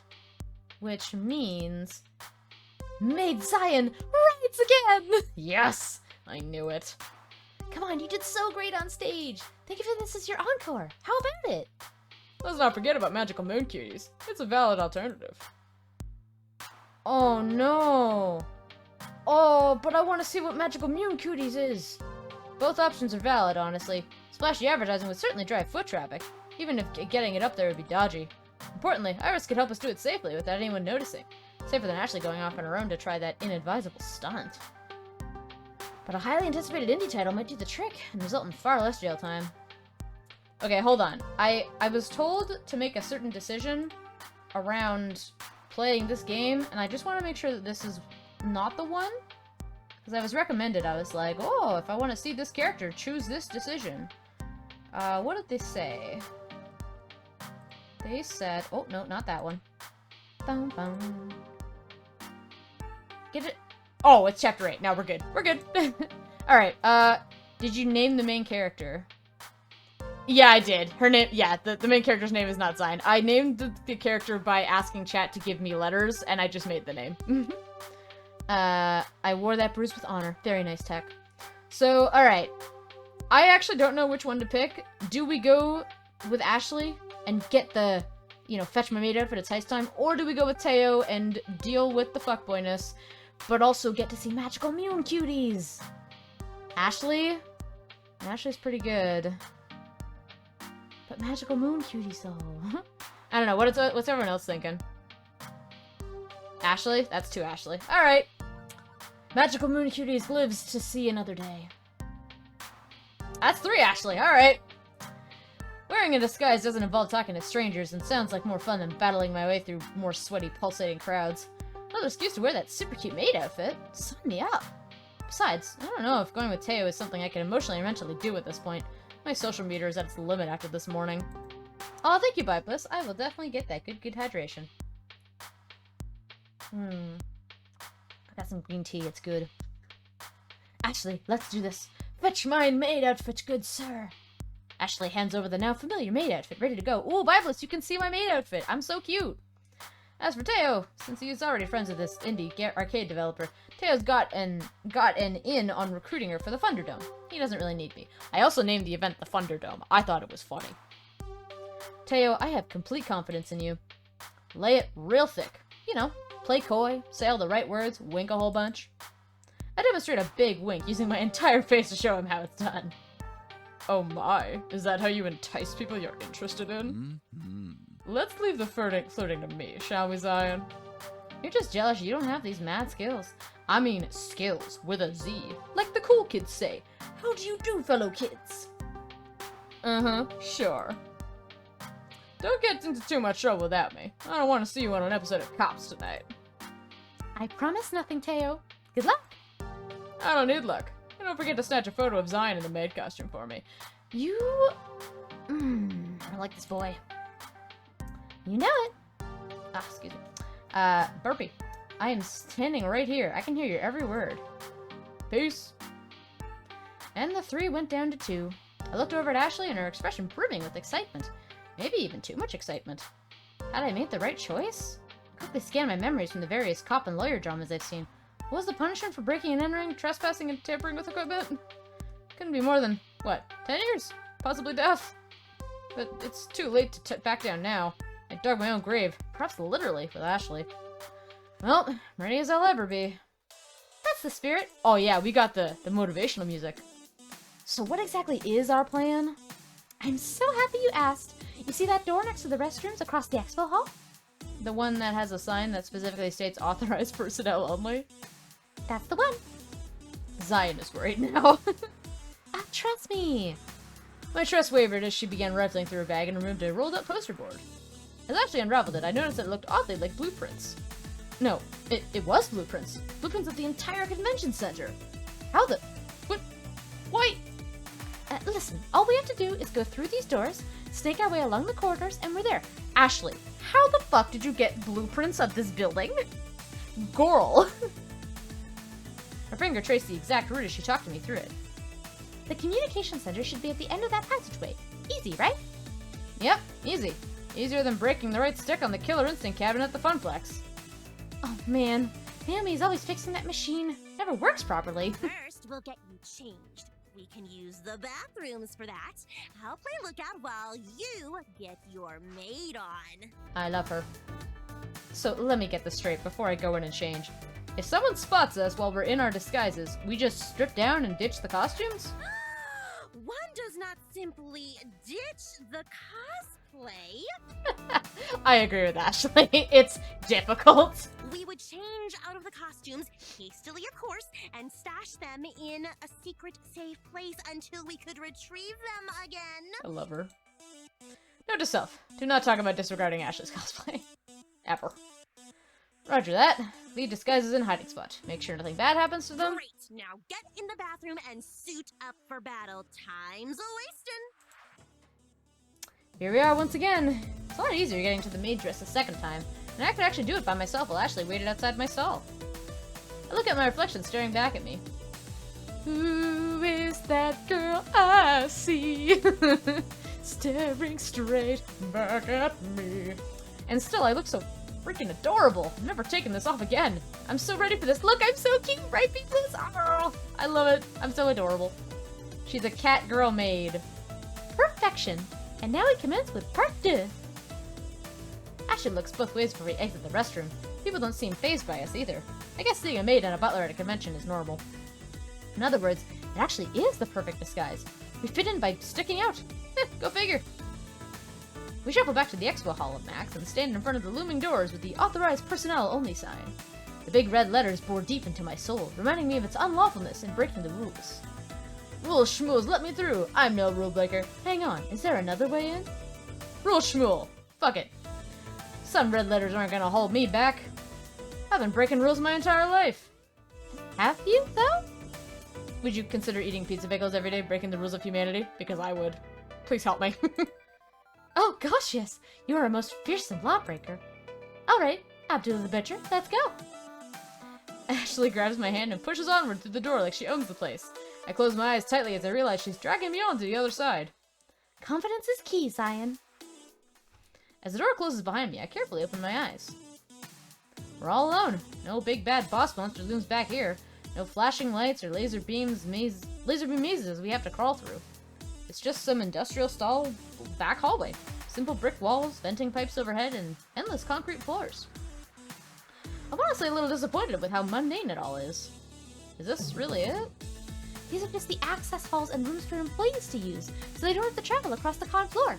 Nothing fancy. What exactly were you expecting? A horde of security guards, all with riot gear. Maybe some intricate obstacle course. And an eye scanner to confirm identification. Now who has the overactive imagination? Sorry to burst your bubble, but nothing like that back here. Just you, me, and Iris. Beep beep. Beep beep. Hello, Ashley. Hello, Zion. Are you ready for Operation Hot Dog Takedown? Yes, sir, Ashley, sir. Whoa, whoa, what is this Operation Warm Weenies thing? And Iris, why are you and Ashley in cahoots without me? My sources Hey, Swifty! First playthrough. Yeah, a lot of mine are first playthroughs, I'm realizing. Nice, hype, hype, hype. Yeah! How you doing, Swifty? I really liked your art stream yesterday. It was very chill. Squifty! I am still unclear on hot dogs and why humans crave them. However, why would you want compressed big parts when pizza's on a... Not now, Iris. When pizza's on a bagel! Between my computer skills and Iris, we've got everything we need to hack into the mainframe. She's gonna be a great help. Wait, Max has a mainframe? And is the mainframe that giant room-sized wall of hardware with spinning tape drives and stuff? Nah, nothing like that. You'll see soon enough. Fingers can't type names. Hey, lol, what y'all? Hi, your name, I love it. Oh. Yo, hope you got a lot of rest, dude. I did, no worries, lol. Yeah. That's good to hear, Lonk, I'm glad. I appreciate you staying up right now, Lonk. I know it's really late for you. Ashley and I tiptoe our way closer to the communications room, taking our time to listen for footsteps and other noises. And nothing eventful happens. That is, until we round the first bend. Oh shit. A new character! Oh my god, he's... Is he Scottish? What? Okay. It's 3:30 AM. Jesus, Lonk, okay. Heck, it's all good. I usually type so fast that I spell Av all the time. I'm really bad with typing gave instead of have. Because G and H are literally right next to each other on the keyboard. I'm very bad with that. Also, I tend to type interesting when I want to write interested. It just happens. I don't know why. We both hit a Max Enforcer leaning up against the wall. Luckily, his attention is diverted into furiously typing on his cell phone. We quickly duck back around the corner and collect our thoughts in hushed voices. What do we do now? We can't just walk down that hallway. True, our path is blocked momentarily, but we can find a way past this. There might be another route to take. Let's consult the blueprints. Fair. My words are all kind of messed up most days. Are you in Europe? What country? Me? I'm in Canada. G and H are right next to each other on the keyboard. I'm looking at that right now. I'm typing out lecture notes, and an individualist is a struggle for me today. Oh, fair. As we start to look, we hear footsteps. Oh, God. Don't think we have time for that, Ashley. Whoa, hit my mic. Oops. The steps get louder and louder as he approaches us. He's coming straight down the hall towards us. That should be something we can do. I quickly scan our surroundings and see a broken off small shard of the concrete floor and a shallow indent in the wall across from us. We have to act now. Alright, do we throw the shard as a distraction, run for the recess in the wall, or wait for conditions to improve? Not the third one. Do we want to play,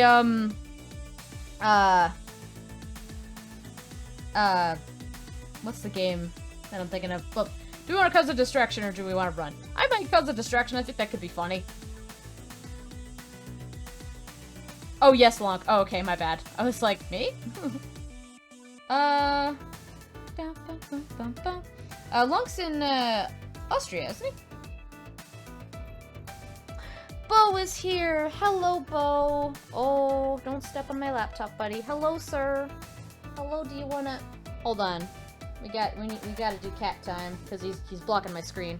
Sir, please don't hit anything. Oh, you're gonna go? Bye. I love you. I love you, sir. You're so fluffy. Kitty! Feel free to request some cat videos, by the way. I got a couple more. I'm gonna make all the disturbances. Yeah, I'm gonna throw a distraction. Oh, that's courage. Okay. I bend over and pick up the delicate shard. It's not more than an inch across, but it's enough to make a sound if I throw it. Oh, very nice. Cheers, mate. Way too chill. So early in the morning. A shirt with a kilt is a real look. Yeah, really, boobless. It's like, what? I motion for Ashley. Well, okay, like, it's a t-shirt, like, a French-style beret, and a kilt. Dude is just representing, like, 3 different locations at once. I motion for Ashley to stand up against the wall and be as still as she can. Cautiously, I wait until I can see the blue of the Max Enforcer's shirt, and I chuck the shard across the intersection. It hit the floor with a satisfying thud. The Enforcer's attention is averted. What was that?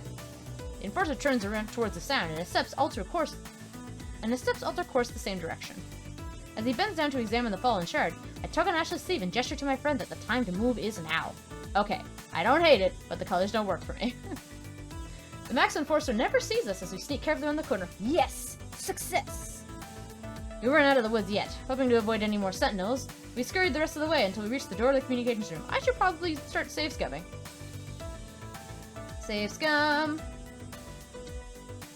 We could tell we were at the correct place because of the sign over at that red communications room. Unless it was a clever ruse. We did it! That was some quick thinking back there, Zion. Now all we have to do is... I reach down, grabbing a hold of the door, and turn it. It's locked. Locked? Locked? Locked. Well, drat. Now where are we gonna find the key? Who even has the key? Do we need to pickpocket a staffer? I don't even know how to pickpocket anyone. Wow, I'm checking out the leaves. The leaves. I'm checking out the link that VT Lev sent about his art professor making portraits of Dreckle. Oh my god, they are amazing. Oh, about his art professor? Yo! Honestly, whenever Benji's on Stream Max, ask him to show off his charcoal portraits. They are really good. He's like, oh no, I wouldn't buy my portraits. I'm like, okay, but like a good number of people would, dude. That is talent. He's like multi-talented too. He's also he's like lead singer in a band. He does woodworking. I'm like, dude, like save some talent for the for the rest of us. Jesus. He's really cool though. I'm good at peer pressuring people. Perfect, Swifty. And tell him that I said nothing. I got this one, Zion. Stunned, I watch as Ashley removes a bobby pin from her wig and begins to pick the lock on the door. What? I thought that was all movie magic. You can't really pick a lock with a simple hair accessory, right? You're the one my parents warned me about. Oh, thank you, Swifty. Thanks for the lurk. Watch me. I do just that. She straightens out the bobby pin and then bends and twists it until it breaks in two. Taking the newly crafted metal sticks, she inserts them both into the lock and begins fiddling with it. Going to work out and watch the stream, I'll be chatting later. No problem, Swifty. I appreciate the lurk. Have a fun workout. I really am no lie. In a mere matter of minutes, I hear a click.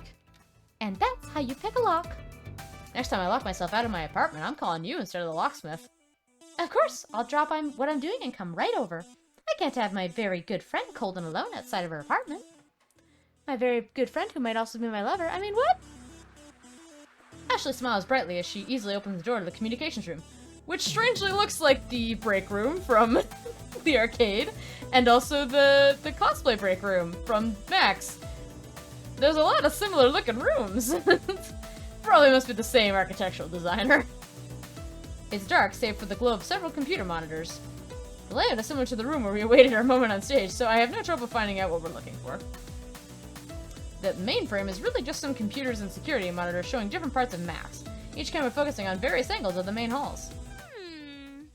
Now what do we have here? Ashley turns around one of the swivel chairs and sits down in it, in front of the computer desk. Operation Hot Dog Takedown is underway.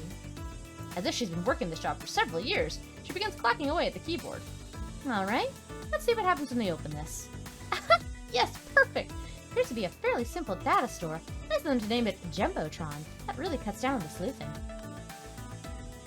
Excellent! I can see all the ads and information they rotate through. This shouldn't be a problem. Excuse me. Looks like my break room when I worked at Walmart. That's fair. That's totally fair. Okay, now I need Iris. Online. Here I am. We'll plug in Iris into the main computer. Hand me your phone. This won't hurt Iris, right? Or nuke my phone? I'm on my second phone at this point. Relax, I'm a super duper hacker cutie. I know what I'm doing. I hand over my phone and Iris along with it. Ashley plugs Iris in and the magic begins. Hacking the Gibson now. Lowering firewalls. Phasing packets switch interlock. Please enjoy this recorded music. This may take some time. Please enjoy this recorded music. Nice. Oh, jams. We vibin'. We vibin'. Get some cat jam. Cat jam.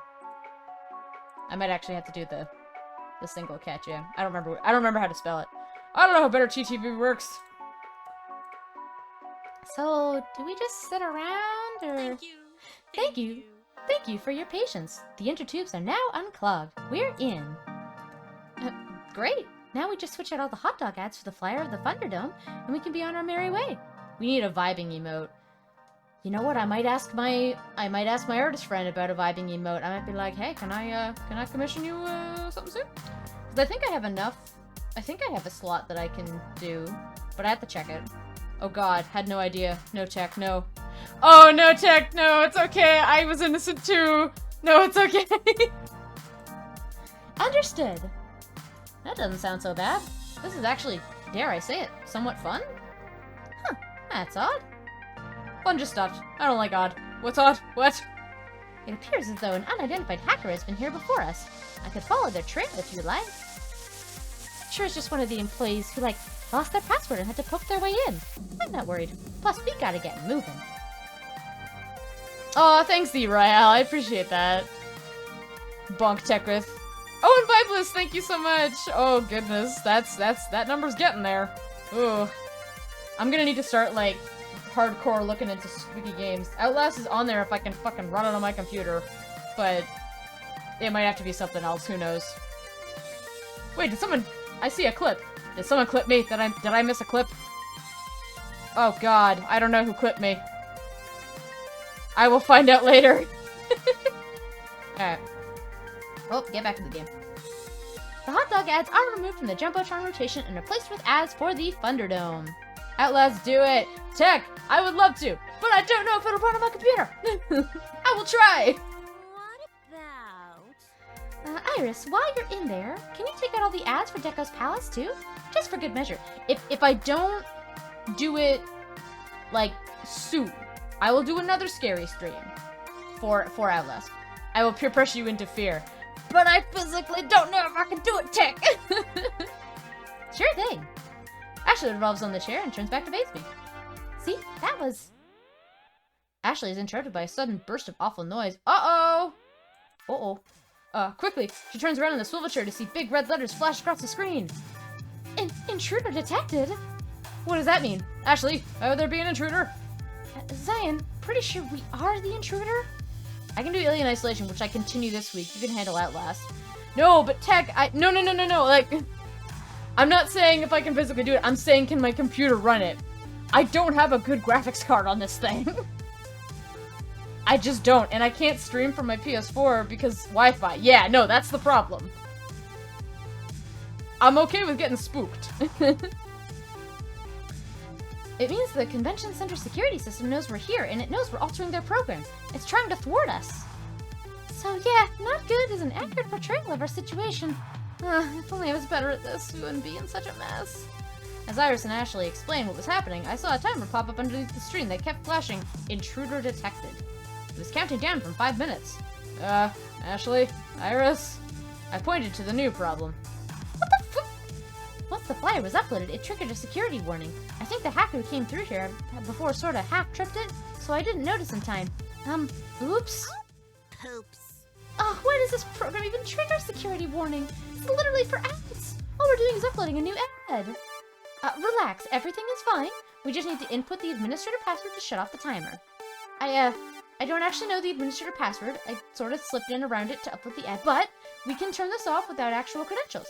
We can't turn it off. Now it's a race against time. Ooh, exciting. What would the person who runs this place use as a password? A completely random sequence of lowercase and uppercase letters, numbers, and punctuation that we'd never actually guess if even given a million years. I've been running a series of randomized characters in a brute force attempt ever since we started talking, but nothing yet. It's all psychology. We just have to get inside their head. Let's see. Balloons Bunny! Maybe I could go check their social media accounts, learn their pet's first name, combine that with their kid's birthday. Oh, I love her. Balloons Bunny, how are you doing? Good to see you. We're playing some arcade spirits. Just a fun old dating sim. Hi. And that's when I pluck a little yellow square from the edge of the monitor that reads password. Oh my god, are you kidding me? Aw, Max is not well secure. Here it is. Yeah, well, okay, that works too. That's great. Doing alright, you? I'm pretty good. I had a pretty good day. Kinda took it easy. I mean, I took it easy within reason. I got back to transcription, which I've been holding off for like ever, so that was really good. I've started putting together some ideas for, so like for the month of May, I'm going to be doing some charity streams. For basically like all my streams are going to be charity streams for the month of May because it's Celiac Awareness Month. And me being celiac, I have an organization, a charity I want to support. So basically anything that I would potentially get from streams is going to go to that organization. So I'm really excited for that. Ooh, I love charity stream. Yeah. Balloons Bunny, important question. Yes.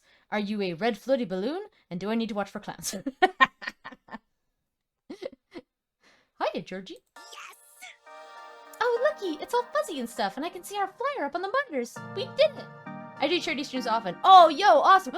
Balloons Bunny, can you help me then? Do you use Tiltify? Because I don't know entirely my way around it. No, I ain't. Okay, I'll go to sleep now. Bye, everyone. Have a great stream. Bye, Longcore. No problem. I'm probably gonna go for maybe another, like, 40 minutes anyway. Yes! Oh, dope! Oh, good. I love me some Scar. I love me a Scar, but I don't love clowns. Good night, Longcore. I hope you sleep well, Long.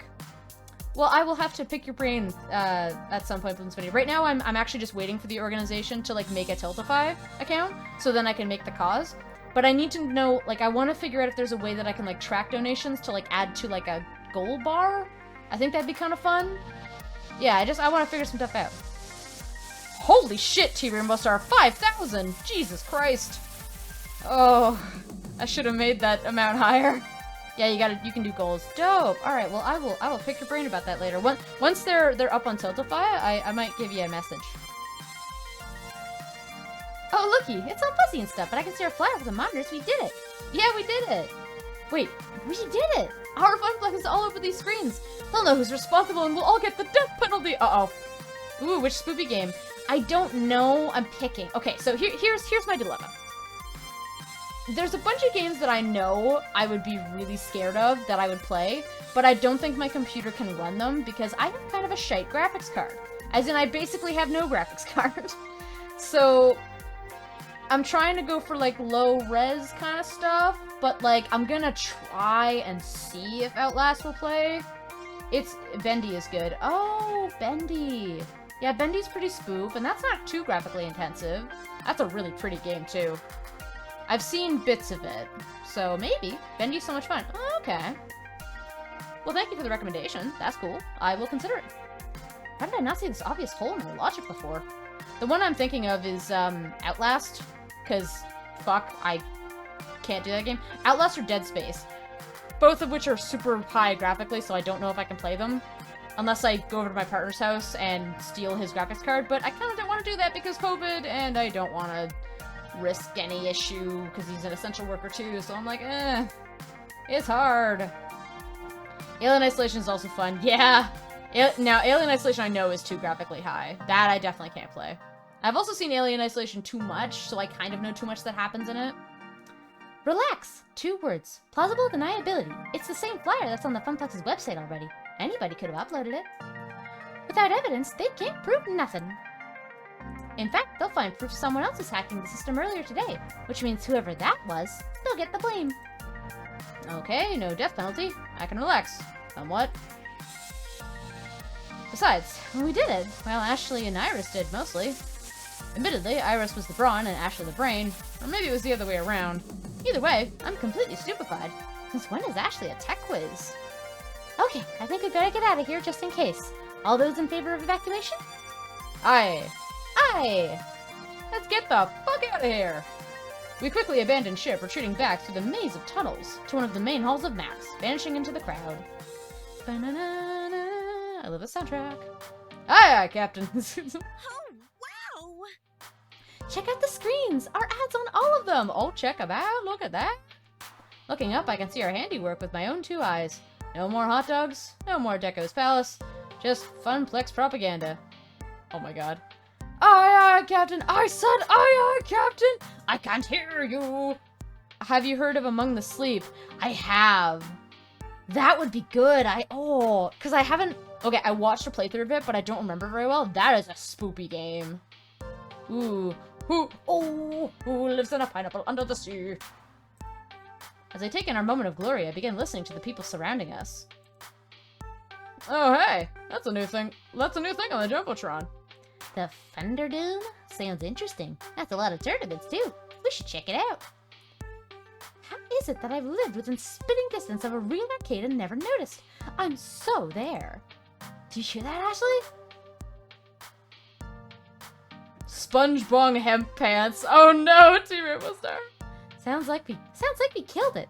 The Binding of Isaac could be considered a spoopy game. True, but probably not the kind of spoopy we're going for. But also, that would be graphically low, so I appreciate the suggestion. Yes, we did. You and Iris make a great team. Why don't you work for Elite Cyber Hackers? Ashley, how are you so tech savvy? Why don't you? I want to do that one. Wish Ashley's unique skill set, or maybe with Ashley's unique skill set, I feel like she might be more suited to work for a group of hackers rather than working at the Funplex. Rainbow, why? For the lulz. T-Rainbow Star, when are you streaming next? I wanna raid you at some point, and I would love to see you play a bunch of those visual novels. Because you had some real cool ones you were gonna look into. And also I wanted to see you play, fuck, what's it called? Give me a minute. Just Monica. Fuck, what was it? Doki Doki Literature Club. You might be able to handle Silent Hill 3. Ooh. You know, I don't know anything about Silent Hill 3, so that is a great thing. Great thing, check with. I mean, if you're busy, sorry, T Rainbow Star. I know you got that volunteer thing, so. Five Nights at Freddy's. No, God. Oh, Five Nights at Freddy's would kill me. Oh, Jesus. Jolix! Oh, Jolix, you're so nice. Thanks so much. Hope you're having a nice night. I am. Thank you, Jolix. That's so nice of you. Maybe after Mario Party on Friday. Nice. Yeah. Well, I don't stream on Friday, but y'all should check out T Rainbow Star's stream. She's just getting into it, and she's going to be playing some really nice visual novels. Thank you so much for subbing, Jolix. I am having a great time. I hope you're doing well, friend. How do you know I haven't? True. I guess you can't really tell me, or you'd have to kill me, right? Oh. Correct. I'll just be quiet then.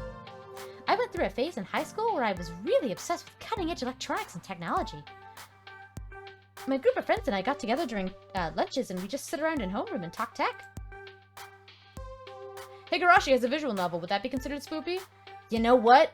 Yes, but not the kind of spoop that we'd look for. But I 100% would want to play the Higurashi visual novel because I have actually seen nothing fully from Higurashi. I've seen scenes and AMVs, but I'm amazed I don't know anything about Higurashi. But I've heard it's phenomenal.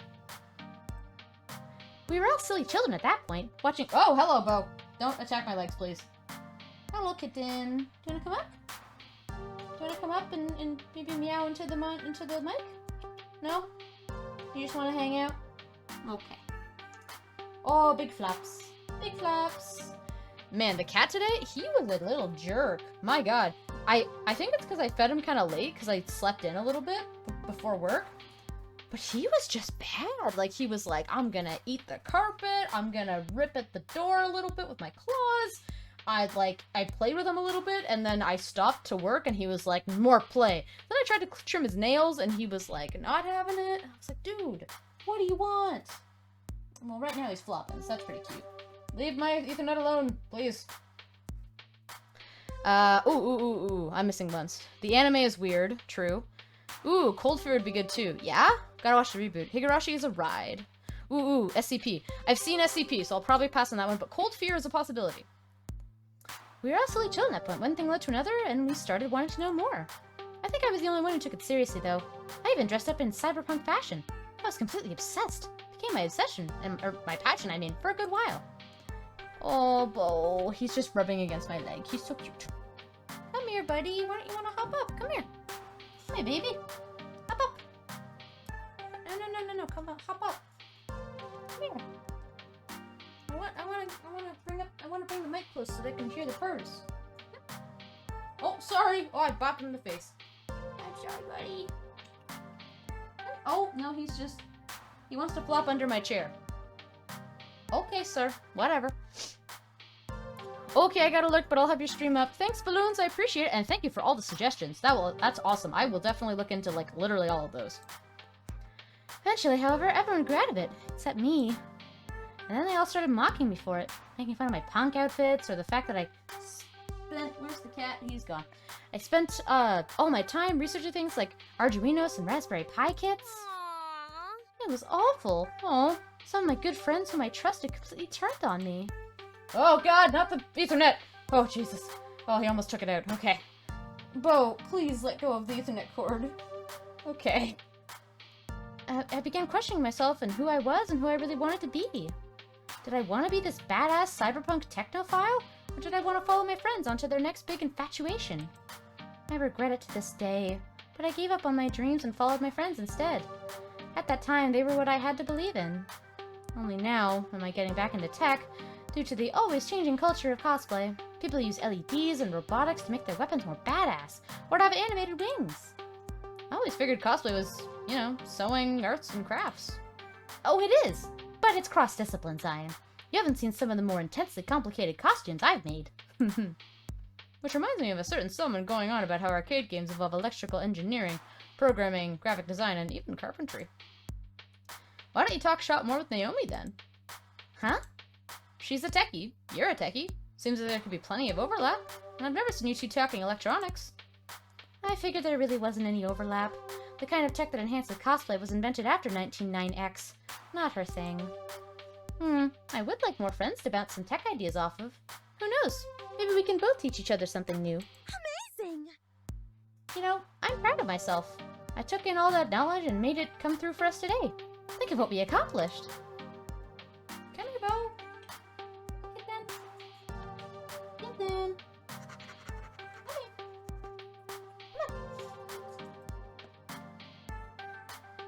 You just want to hang up on my legs, eh? Come on, come on. Oh. Is it coming up? Come on. Come on. You can do it, come on. Come on, baby. He's staring at me. Come on, I want to go. Come here, baby.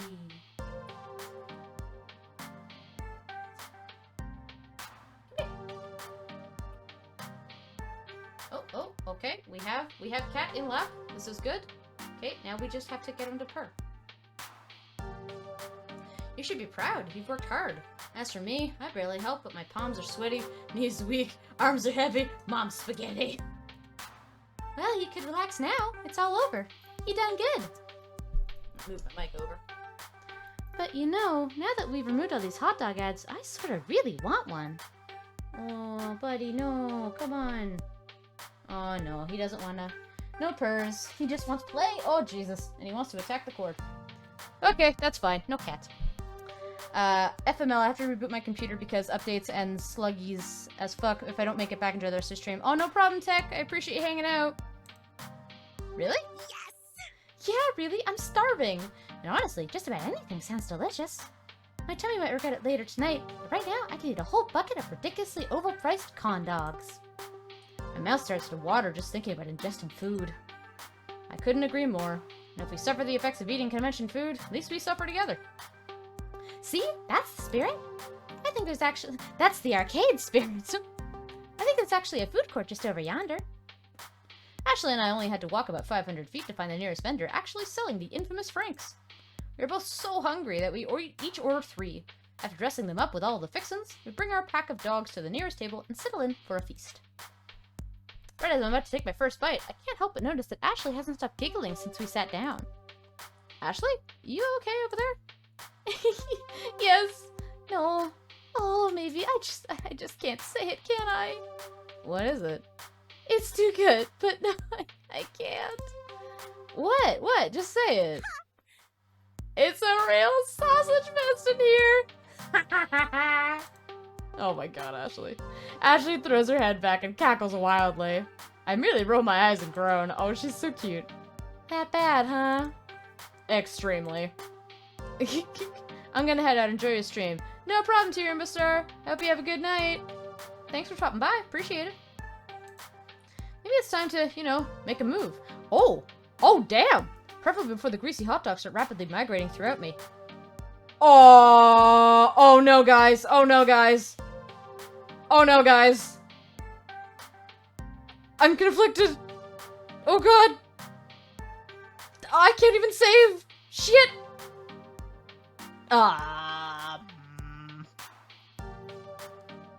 Will this... I mean, this will complete a round? Right? I am kind of crushing on her. I think she's cute. Oh, God, I don't know. Because I want to go for Percy.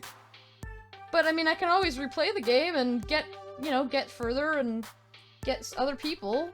You know what? You know what? I think I'm crushing on Ashley, guys. It's fine. We'll do it right with her. Ashley, I've really enjoyed spending all this time with you lately. We have such a fun time together whenever we get up to hijinks like these, and, well... Oh? Oh my! Oh! I have a great time with you too. Yay! Saya. And, well, I'd like to spend more time doing just that. Exactly like what we're doing right now. Outside the arcade, just you and me. Oh, yes, please. Very much. I would like that. Oh, she cute! Embarrassed and trying to hide her emotions, Ashley scarfs down another hot dog. We spend the rest of the meal both laughing together at each other's jokes and enjoying the other one's company. As they both get up from the table, Ashley puts her hand on my shoulder. Thanks for spending the entire day with me. It means a lot to me. Of course, I had a blast, even if it got a bit intense. Couldn't have spread the word about the Thunderdome without you. Oh, it was nothing, really. See you soon. Ashley turns and simply skips away, leaving me to watch her disappear into another crowd. Maybe it's not the end of the route. Maybe I still have time. Bum bum. All in all, a successful day. Beep beep, Zion. You have a new text message. It was a tough sell without you there, but fortunately Michelle and I go way back. Magical Moon Cuties will debut at the Thunderdome. Huh, glad he was able to pull it off without me. You should see the size of Teo's social web. I've tried mapping it, and wow, it just keeps going and going. Yours, in contrast, is, petite. Adorably so. Right. Time to head home. I promised I'd meet Juniper just outside the main exit of the hall, and that's exactly where I was headed. The rush of fresh air hit me as I pushed the double glass doors open. It was nice. Refreshing, and had much better smell than the one I had been around all day. I didn't have to wait long until I saw Juniper. She bounced happily up to me. So, how was your first max, Zion? It was fantastic. The amount of support I got from my friends today was amazing. I know I can always count on them, and I feel like we bonded closer as friends. I can't wait to go back next year. As to be expected with a convention. Although in your case, you really outdid yourself and got smacked with 300% of what anyone else would have, yeah? How do you figure? Well, most people drop by Max, play some games, maybe attend a panel or two, do some shopping. They're here to be catered to. You, on the other hand, were doing the catering. And like any good caterer, that means spinning plates and doing 12 different things at once. Ah, smells are the best, especially when you gotta be around them all day. Hey, Smoke Cayenne, how you doing? You found interesting ways to push the Thunderdome and promote the Funplex as a whole. You worked your butt off to do it. So rather than attending Max, you were Max. Sure feels that way. I'm totally drained. I'm doing good. Oh, good to hear it, man. That's awesome. I gotta check out that Facebook thing for your mural. I kinda envy you, you know? Sounds like you had some great adventures today. Other than designing that flyer. I didn't do that much beyond playing a few games and buying cute t-shirts and stuff. But let me tell you, they are really super cute shirts. You sound healthy. I mean, I've been not eating the healthiest, but, you know, otherwise, I mean, I'm good. I had a better day at work, so it was more... It's left me more invigorated, which is nice. Hey, man. When nachos are calling, they must be catered to. I'm glad I could support you, though. Even if it was just, you know, by doodling up a flyer. It's hardly a doodle. You did great work designing it. Trust me, you're better off not being a caterer. It was rough. No. I wanna say yes. Hey, don't sell yourself short. That flyer looks super professional. I mean, no fun Comic Sans, but still pretty cool. Thank you. Thanks, Zion. I really enjoyed doing stuff like that. Nice. Thanks, Smokean. I don't exactly get a lot of opportunities at the office to express myself. Okay, let's go home and get some real rest. We both earned it. In fact, I'd say we took it... Juniper, don't. To the max! Oh, the cat is on my laptop. Hello, sir. Hell, I can't see the screen, Bo. Bye. Thank you. Hehe. That was a cute chapter. We confessed our love to, well, our love. We confessed that we're crushing on someone already, so that's fun. She's super cute. She's into cosplay, and her name is Ashley. After that moment, the rest of the evening was a blur. I knew that Juniper and I took the train back home, heated up some pizza bagels, and I safely made it into my comfy bed. I think I was still in shock. At the beginning of the day, I thought that no one was going to know about the Thunderdome. You'd be stuck as a relatively unknown mom-and-pop arcade. But now, it seems like the whole world knows. Which is great, but also pretty nerve-wracking. I sighed heavily, letting all my mixed emotions flow over me. There was no turning back now. What I set in motion will stay in motion. It can only get bigger and better from here. At least that's what I'm going to keep telling myself as I drift to sleep. I'm proud of what I accomplished today, and I can't wait to tell everyone at the Funplex about all that I've done. I hope that they're proud of me too. Before I know it, the Thunderdome will be upon us. So yeah, so I guess we'll do Ashley's route, and then maybe for another stream we'll do, like, Percy's or something.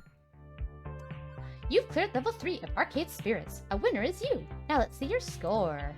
Looks like you and Ashley are having some good times. Yeah, really, holy shit. You're proving to be a gentle, sweet, and compassionate soul. Also, you've scored 12,250 points. Go for the high score. Actually, I don't know what the high score is, but hey, go for it anyway. Do you want to save your game before proceeding to level 4? Yes, and I want to save it... I guess I want to save it here, because that can still open up other routes. City goes 21... Oh, I see. Take it to the max.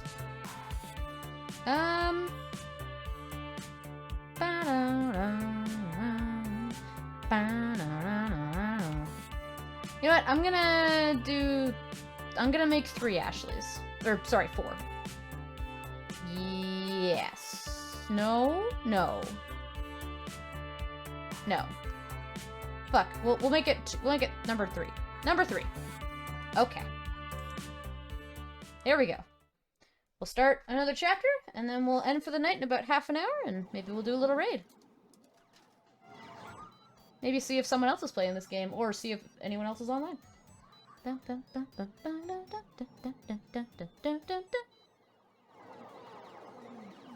Level 4, player versus player. I mean, there's 8 levels, so I mean, maybe we don't have to go one route, you know? Maybe we're just feeling things. Maybe we're exploring things. Maybe we don't date Ashley, who knows? It is the future year 20XX, and this is my hour. Max has come and gone, and we're hoping a good number of the folks we reached out to there will be here today at my big event. The Thunderdome. This is a make it or break it moment for me. My chance to put the Funplex on the map. My chance to make something more of this job than a 9-to-5 vacuuming the carpet and looking for missing ski balls. My chance to prove myself that I can do this. Everybody's counting on me to bring in the customers and keep them coming back for more. Without that, we're constantly at risk of the Funplex shutting down. So, no pressure or anything. Penguin there, baby! Here I am in the break room, psyching myself up, watching the big clock. Once the little hand hits the 10 and the big hand hits the 12, the Thunderdome is go. I don't want to be nervous. I don't want to be freaking out like I was at Max. I want to face this with absolute confidence. But, well, sadly, I'm me and not someone else. And those old instincts to assume that everything will go wrong, those instincts are still hanging on. Those feelings. Ooh. 5 minutes and counting. Are you excited? Because I'm really, really excited. I'm something. Something is good. We can work with being something. Breathe, Zion. You're gonna be just fine. Remember to smile and have fun with it. I attempt my best smile. Comes out as a rictus grin of terror. Well, if you were going for a creepy slasher smile, then you nailed it. While you work on perfecting that, I've gotta go get my Pinky the Flamingo on. Don't forget to breathe. Aw, she's so nice. 10 o'clock. Time to do this. You can do this, Zion. And you know what? Even if the family curse makes you fail miserably and crash and burn, at least you can say you took an honest whack at it. You'll never succeed if you don't at least take a few whacks. With that settled, I pushed through the door and into the arcade. Here we go. Thunderdome event, here we go. Let's be honest, we'll probably get maybe a dozen randos anyway. No big deal, right? And that is not a dozen randos! Oh, Jesus. That is considerably more than a dozen randos! Wait, why am I panicking? This is a good problem to have. We wanted a big crowd for the event. But okay, it's more folks to wrangle, but I can do this. I can do this. Look, I'm so happy! I step out in front of the crowd, waving for attention. Hey! Hey, everyone! Briefly, I look down to make sure I'm wearing pants, unlike my nightmares about public speaking. Welcome, everyone, to the Thunderdome at Francine's Arcade Funplex. We've got some awesome things in store for you today. Well, I'll just go over the basics, then we can get this party started. First, the token machines will be spitting out extra tokens when you buy $5 or more of them, so make the most of it. Second, the Festive Discomfort Tournament. We're streaming it live on Queen Bee's channel. Sign-ups are at the prize desk. See the giant pink flamingo for details. Third, a high score contest for nearly every other game in the arcade. Register your 3-letter initials with Gavin at the desk to join in. Whoever holds the top score at the end of the day gets a trophy and tokens. We're planning a monthly high score challenge leaderboard, so let's get that started. Fourth, for those of you participating in the cosplay contest, your outfits look great, and check in with Ashley about the details. Fifth, I can confirm the rumors. We're going to have Magical Moon Cuties playable on the floor today. The Funplex is home to the indies. Finally, in a few minutes, I'll be revealing our new rare game, Only a few prototypes were ever made, and today you'll get to play one of them. All of those things are on the flyers and the promotional website and so on, meaning the point-by-point was kind of redundant. They're ready to go. But I should pump the crowd up a bit, get them excited. Can't half-ass this either. Oh shit. I can't even do 2, okay.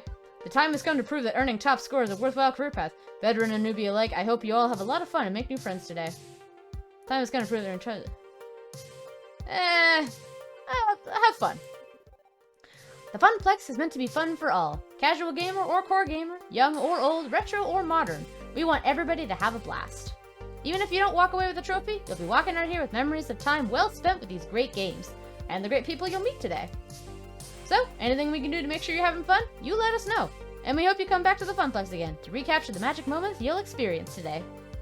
On behalf of the Funplex, thank you for joining us at the Thunderdome. Let's get gaming! Yep, that got him excited. Right, okay, now it's time to reveal our new rare game and get the show underway. Gavin and Naomi wheeled the tarp-covered game out from the back room. Excitement builds in the crowd as it's pushed into place. My friends, I give you Wyvern Keep, a rare laser-disc-based game where you're a daring princess rescuing a prince from the clutches of an evil lizard. Nice. Some sweet Dragon Slayer reverse roll. I like it. And the crowd goes mild? I thought Laserdisc games played like crap. Isn't that why they stopped making them? They're not all bad. They can be kitschy nostalgia at least. Could be fun. Maybe I'll give it a shot after I'm out of the FOD tourney pools. Not the outburst of joy I'd hoped for. But I thought this game was really sought after by collectors and stuff. That's different from being popular. I suppose. I wouldn't worry though. Today's crowd is fairly hardcore. Once more casual players are wowed by the animation, it should pay for itself. Didn't Cyan kinda get it for free? My point stands. I'm about ready to give up on this for now and move on to the other things, when I spot something out of the corner of my eye. Very hesitantly, a young girl approaches, eyes full of wonder at the cartoon playing before her of the daring princess. Oh, it's the girl who was crying before! And after dropping in 2 tokens, she starts to play, standing on her tiptoes to do so. Games are meant to be played and loved. The players that grow to love them, players like me, always find them in the end. Hopefully that girl will have cherished childhood memories of Wyvern Keep, just like I did. My nerves unwind somewhat on seeing everybody ready to go. Maybe today will work out just fine after all. With the event underway, folks set off to sign up for the high score challenges, the FOD tourney, or just to go play some games. As for me, I work my way through the crowd and back to the desk. One last thing to do, check in with our VIPs before they dive headfirst into the storm. Teo's manning the stage to encourage folks to get silly on the dance floor. Percy's preparing for his Moopy run. Queen Bee's ready to face her first opponents. I know I can rely on the staff, but in a lot of ways, the gamers are our star talent for the day. It's their event, I need to support them. For starters, I wave over Teo. Everything set for today's dancing, Teo? In Teo's fashion, he winks and gives me a thumbs up. Absolutely. Ready to rock, but can't stop to chat. Running the stage is my focus for the next few hours, and it's going to take every ounce of social justice I can squeeze out. If you need me, check me out during the lunch break, Kay. Freezing. And Kay. Percy, world record time. You up for this? Absolutely. Wow, okay, he definitely looks focused today, not his usual softly smiling self. Amy set up a little camera to record the whole thing. When I set the record, I'll submit it as the new high score to defeat. The culmination of years of effort all coming to a head. The pressure's well and truly on, isn't it? I can always try another day, yes, but this isn't for me. I mean, it never was for me. But today, it's also for you. Oh no, I want to date him! For the Funplex, you mean? For you. That's so cute! This event is more than a way to put the Funplex on the map. It's your own personal high score attempt. Chasing a dream, always grasping, just out of reach. I'd hate to let y'all down. Moral improvement systems online. Aim the encouragement cannons. Hey, if you bungle, there's always outcome. Win or lose, your sister will be proud of you today. Oh, hell yeah. Yeah. This one. Percy, I know how much this game means to you. How much it meant for your sister as well. But trust me on this. Our loved ones care for us regardless, no matter where they are now. And even if you don't make the score today, she loves you. I know she'd be proud. Quite right. Oh, he's so cute. I'm glad I told you about it, Zion, that I shared my pain with you. Today, I'll turn that pain into joy by conquering Moopy in a name. Very well. For Stella, for myself, for you, and for the Funplex, I shall give it my all. Percy offers a quick salute, then marches off to war with Mr. Moopy's magic maze, having a seat on his stool to begin the run. Next up, checking in with... What the Zion, what the fuck? Hey, ready for the tournament? Nope, no way.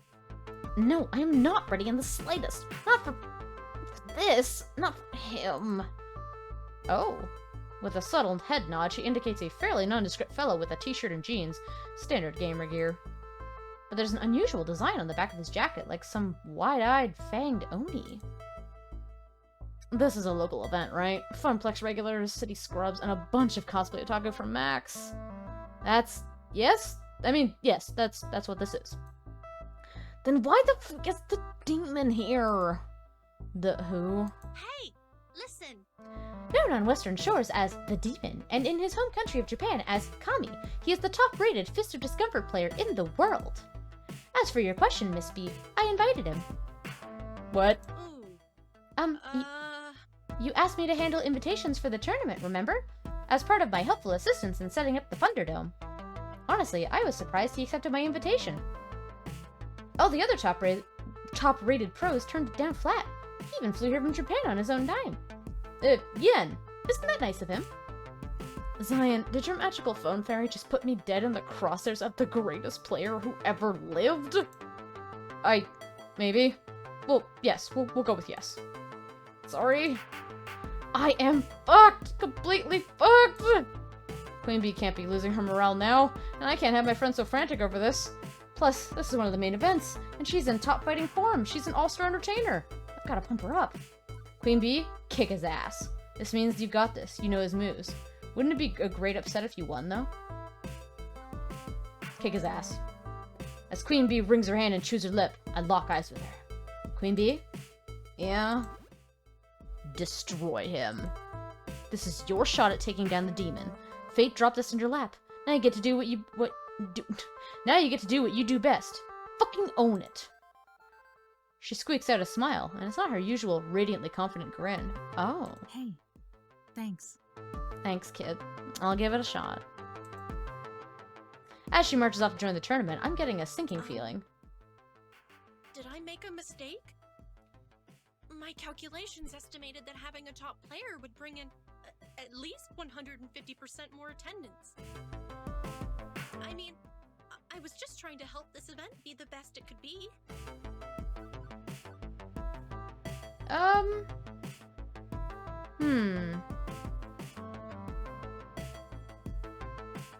You did fine, Iris. Don't worry about it, Iris. I asked you to invite star players that had hyped the event to the moon, and that's what you did. And even if the demon beats Queen Bee, well, the Funplex wins. Even so, I feel kind of bad. No, Iris, it's okay. It's good that I feel bad, right? That I'm not making a purely quantitative analysis of the situation. She is very human, isn't she? Humans are rarely purely quantitative. Exactly. That, oddly enough, cheers her up a bit. Right, that's everybody squared away.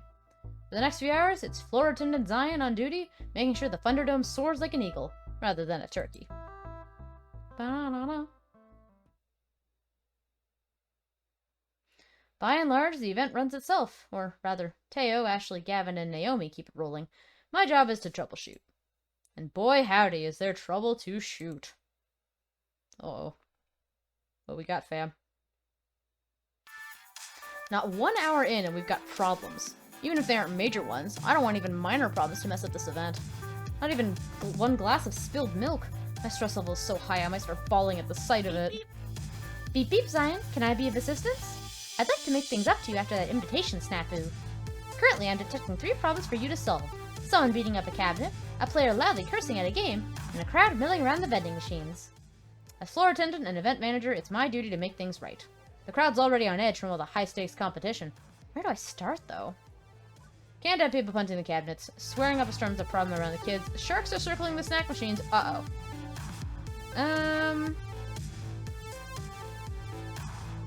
Punching the cabinets? Let's try that one. Oh, this dude.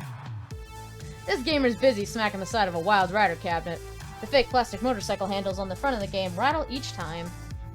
No, no, no, this can't be happening. Sir? Sir, you're not allowed to hit the games. Plus, if Naomi saw this, he'd be as good as excommunicated. Excommunicated. Oh, you're that gal I got mad at when the fat dude wouldn't stop playing Moopy, right? I will end you, sir. Sorry, I've got anger issues. I'm trying to work on them. But would you look at this? Of all the rotten luck. You know what? I like that he mentioned anger issues. That's an acknowledgement. He's working on stuff. I got the top lap score. I did it. And now the game's frozen right after crossing the finish line. Honestly, I'm not surprised. Wild Rider's one of our most problematic games, constantly freezing or going splat. Naomi fixes it at least once a week. It was made in the early 2000Xs with janky low polys and low production values as a whole.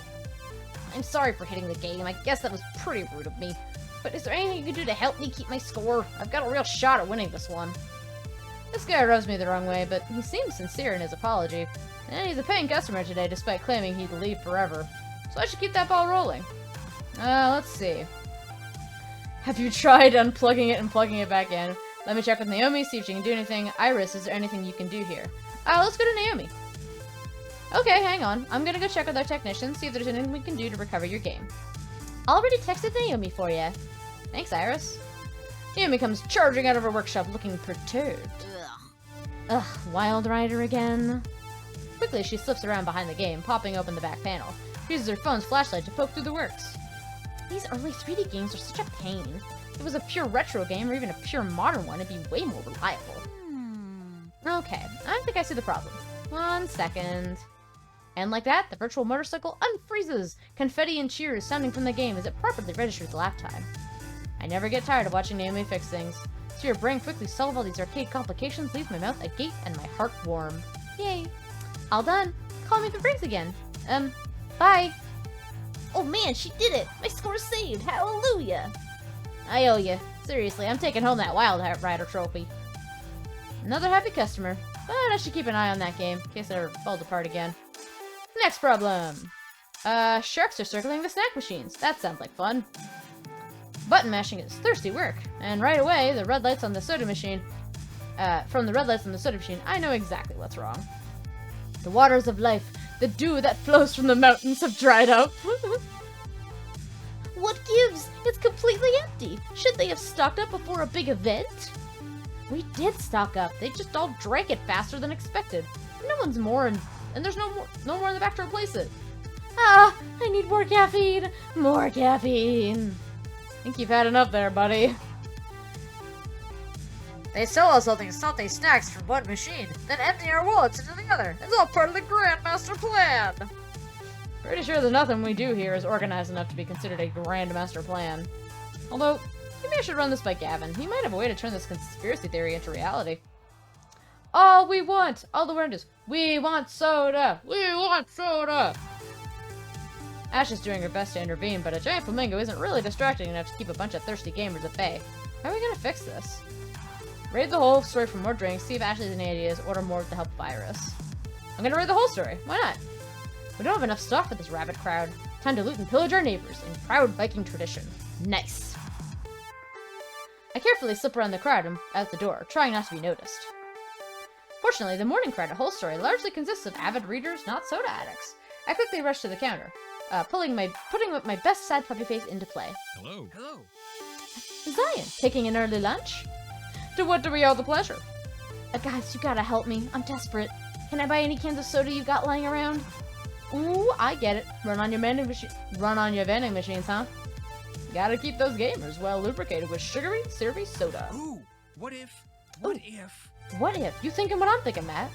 I think so. Go ahead and take a few cases, Zion. On the house. Seriously? We're neighbors. We're the Twin Pines Mama stand side by side in this world. You two are the best. I'll make it up to you by buying enough donuts to give myself diabetes. Wouldn't kill you to have a healthy sandwich or two when you pop by, Zion. Even if the pastries are perfection. Here, let me help you. Matt leaves his post to help me haul a bunch of soda cases next door. On entering with armloads of aluminum cans, the crowd goes wild. A few of the friendly ones step right up to help us carry the boxes in, setting them up in the snack area. Soon we've got the whole load transferred. Matt offers a quick salute before returning to his cafe. Crisis averted. Whew, glad we got such helpful neighbors. Now what's next? Wait a second. As I loop back around to the center of the room, I can't help but notice two things. Percy's looking oddly irate, and Queen Bee is missing. No, they're like my two favorites! My instinct says I should send to our VIPs first and foremost. I don't think I can cover both of them in time, but I could help at least one of them. Even if it leaves the last of those crowd problems twisting in the wind. I don't know. This is a triage. Where should I focus? Oh, I feel like I need to spend more time with Queen Bee. Maybe? Oh, I don't know. Percy is so sweet. I just don't know enough about Queen Bee. Ooh, I don't know. Ooh. Ah.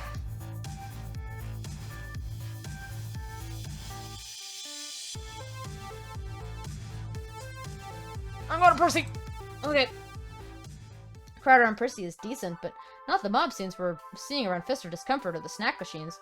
Mostly curious onlookers watching Percy as he loses the game? Oh no! I don't think I've ever seen a game over screen from Mr. Moopy's Magic Maze. Percy gives the joystick an angry smack before quickly pumping in another token and starting again. For that matter, I've never seen Percy actually angry. Even when his runs aren't going great, he's usually so chill about it all. Psych. Another first, hearing Percy swear. I gotta step in. He needs some team support. Hey, hey Percy, remember to breathe. In, out, in, out. You can do this. You've done this dozens of times before. He closes his eyes for a moment as the screen refreshes between two mazes. Exactly. I've done this dozens of times before. Hundreds of times. So why am I actually losing? Blast it! I keep making stupid mistakes. Losing lives at an unacceptable rate. I should be building up a stock, a safety buffer for bad RNG manipulation runs or for taking quick breaks. Instead, I'm barely keeping my head above water. Truthfully, this is my second game over today. Jesus. If this was some glitzy showpiece run at Deco's Palace with the big names in retro score chasing play, I'd probably have shut down the whole show by now to save face. It's early in the morning. You can afford a few mistakes, right? Possibly. Possibly not. 3.5 million world record run would take hours. I'm not sure there's enough hours left in the event, even if I was at peak performance. Bloody hell. This isn't me. I should be better than this. I have to be better than this. Aww. Oh, bugger it. From earlier, it's clear he felt that achieving his dream alongside mine was important to him. And there's the not-so-small matter of doing it in honor of his sister. Honor, I suppose. He's British. First things first, he needs to stop for now. And calm down. Playing angry clearly isn't working. What can I do to help here? I'm gonna save. Oh god. So that was the third one, so I'll make this the second one? Yeah. Okay, this is more the Percy run. Boop! What can I do to help? Offer a hug, put a hand on his shoulder, shoo the crowd away. Oh. I don't know if a hug would help, though. He'd be like, what are you doing? Get off me. But if I put a hand on his shoulder, he might... I mean, it's the crowd that's the issue, right? Like, he's putting too much pressure on himself. So, I don't know. Offer a hug.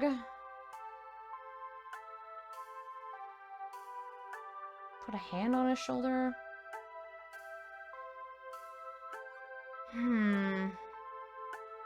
Shoo the crowd away.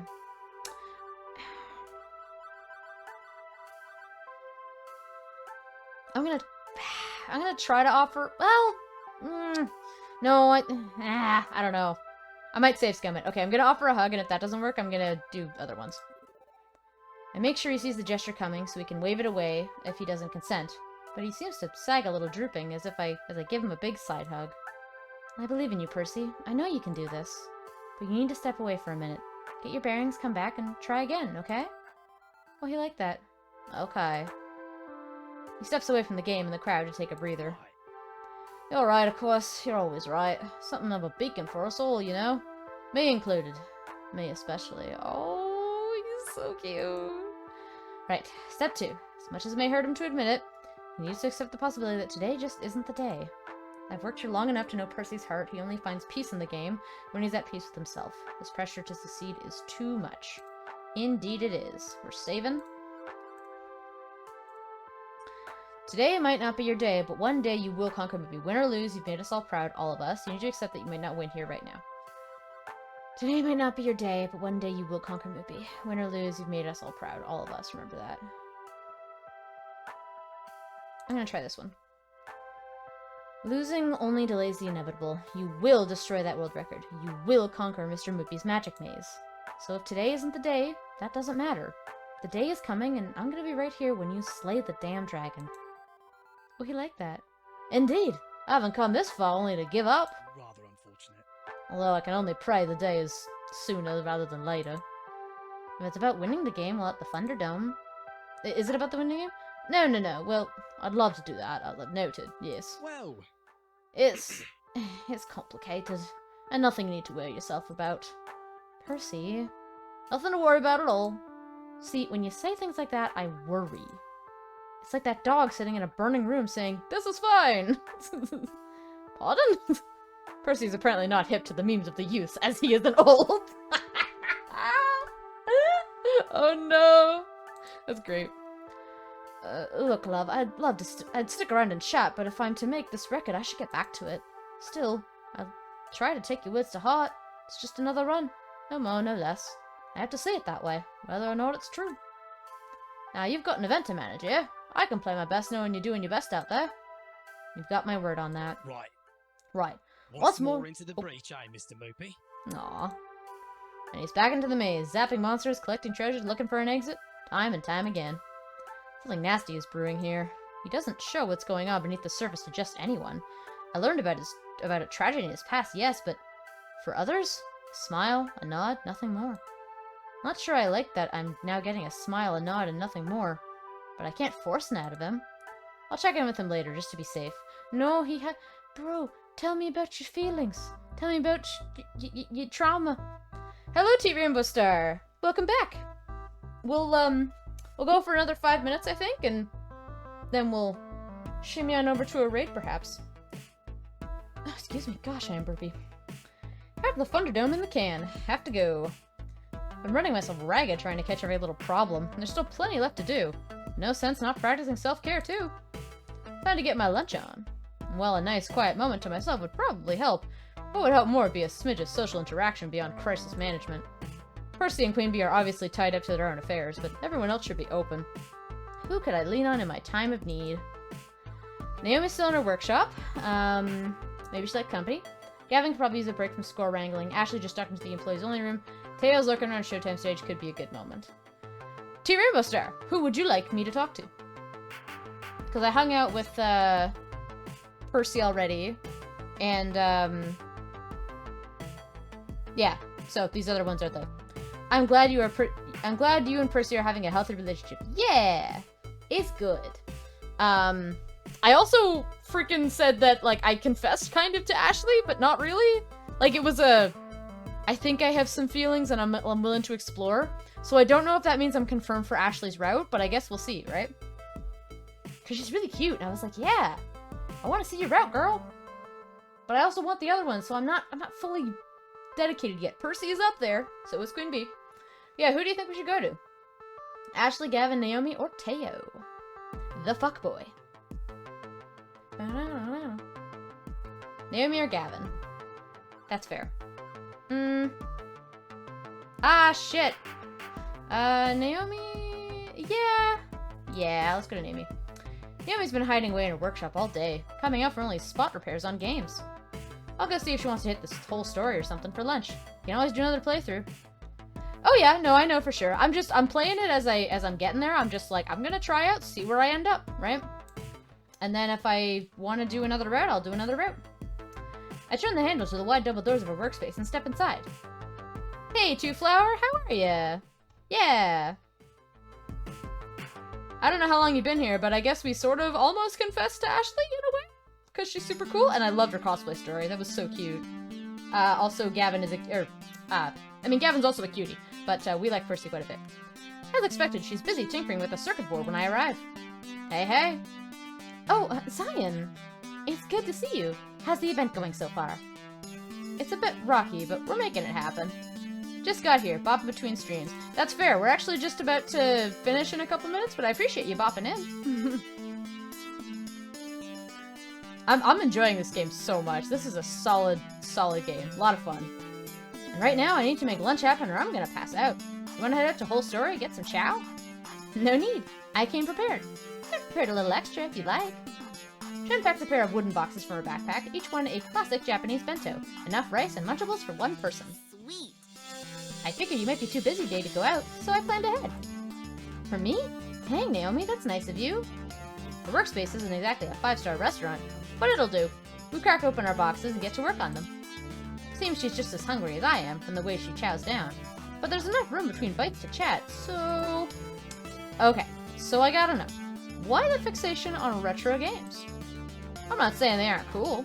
It's just not something folks our age are really into, right? I can test that with posts by 20-somethings on classic game collector sites.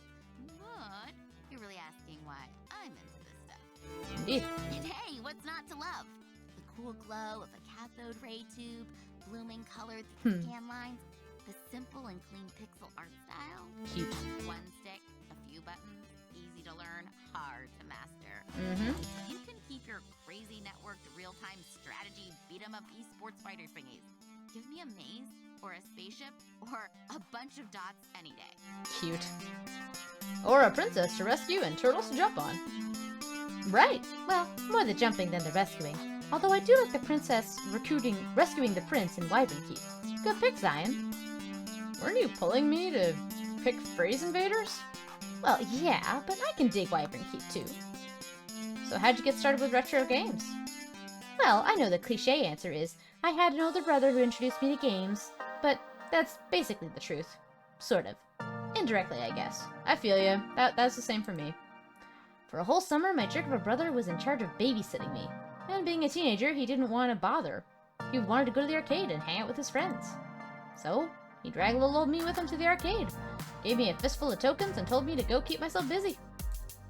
At first I played what all kids played, ticket games, prize games, but I got bored with it real fast, realizing I wasn't winning much of anything. Naomi! She's cute, eh? I like her. Honestly, kids are smart, right? They gotta realize they're being scammed. Yuck, enough kids are blind to make this game work. Well, when you really want to toy with all your heart, depends on the game. Yeah. As someone who's worked on the floor for weeks now, trust me, kids are blind to know how the house always wins. It's disgusting, really.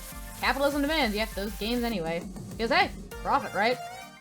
Ugh, I know, it's lousy. That's the way it has to be. I just hope we don't end up as bad as Deco's Palace. Plus, well, there's one other problem with the ticket game area. Too many kids, just way too many kids I didn't know from school I didn't go to. I was too timid to ask someone to leave a game I wanted to play, or even to hover around them, worried they might talk to me. I'm not really good with strangers, huge crowds of them. Once I get to know someone, well, they're not a stranger, that's different. Like you, I got to know you quickly enough. Considering she gave me her lunch on day 1 and made me a lunch for today. Quickly indeed. But there was one area of the arcade which had next to nobody playing games, where I didn't even need to put a quarter up and wait in line, where everything was fun. Retro games. Exactly! Only a few older guys back there. I could play anything I wanted. Every game was a single token, and it was also amazingly cool and flashy and colorful and... oh, it was paradise! These games were my new best friends. Now I look forward to my jerk of a brother abandoning me in the arcade to go play fighting games. Eventually, summer vacation ended and it was back to school. But I kept visiting arcades, especially ones with good retro collections. So, that's how I got into classic arcade games. Oh, how was your workout, by the way, Swifty? And that's how you caught Pac-Man fever. The only prescription is more Pac-Man. Nice. I don't know, a young girl alone with a bunch of older gamer dudes seems inadvisable. No, we're doing the more cowbell response. Hondo P.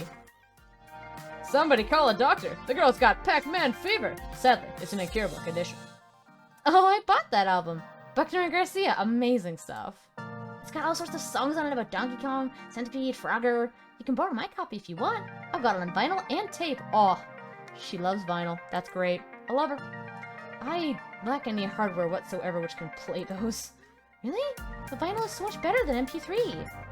Ladies and gentlemen, Naomi Fairchild, the hipster who could fit in your pocket. I know it's a little weird for me not to be interested in newer games.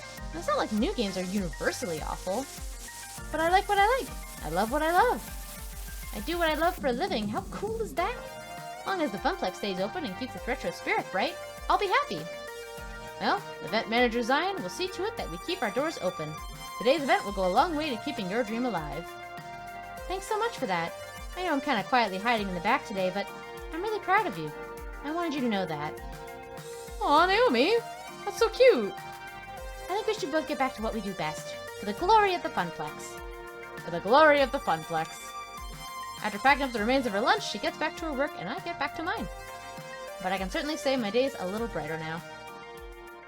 Aw, that was lovely. Now's probably a good time to save. Yeah. So let's make that... Take it to the max. Nah, we'll do this one.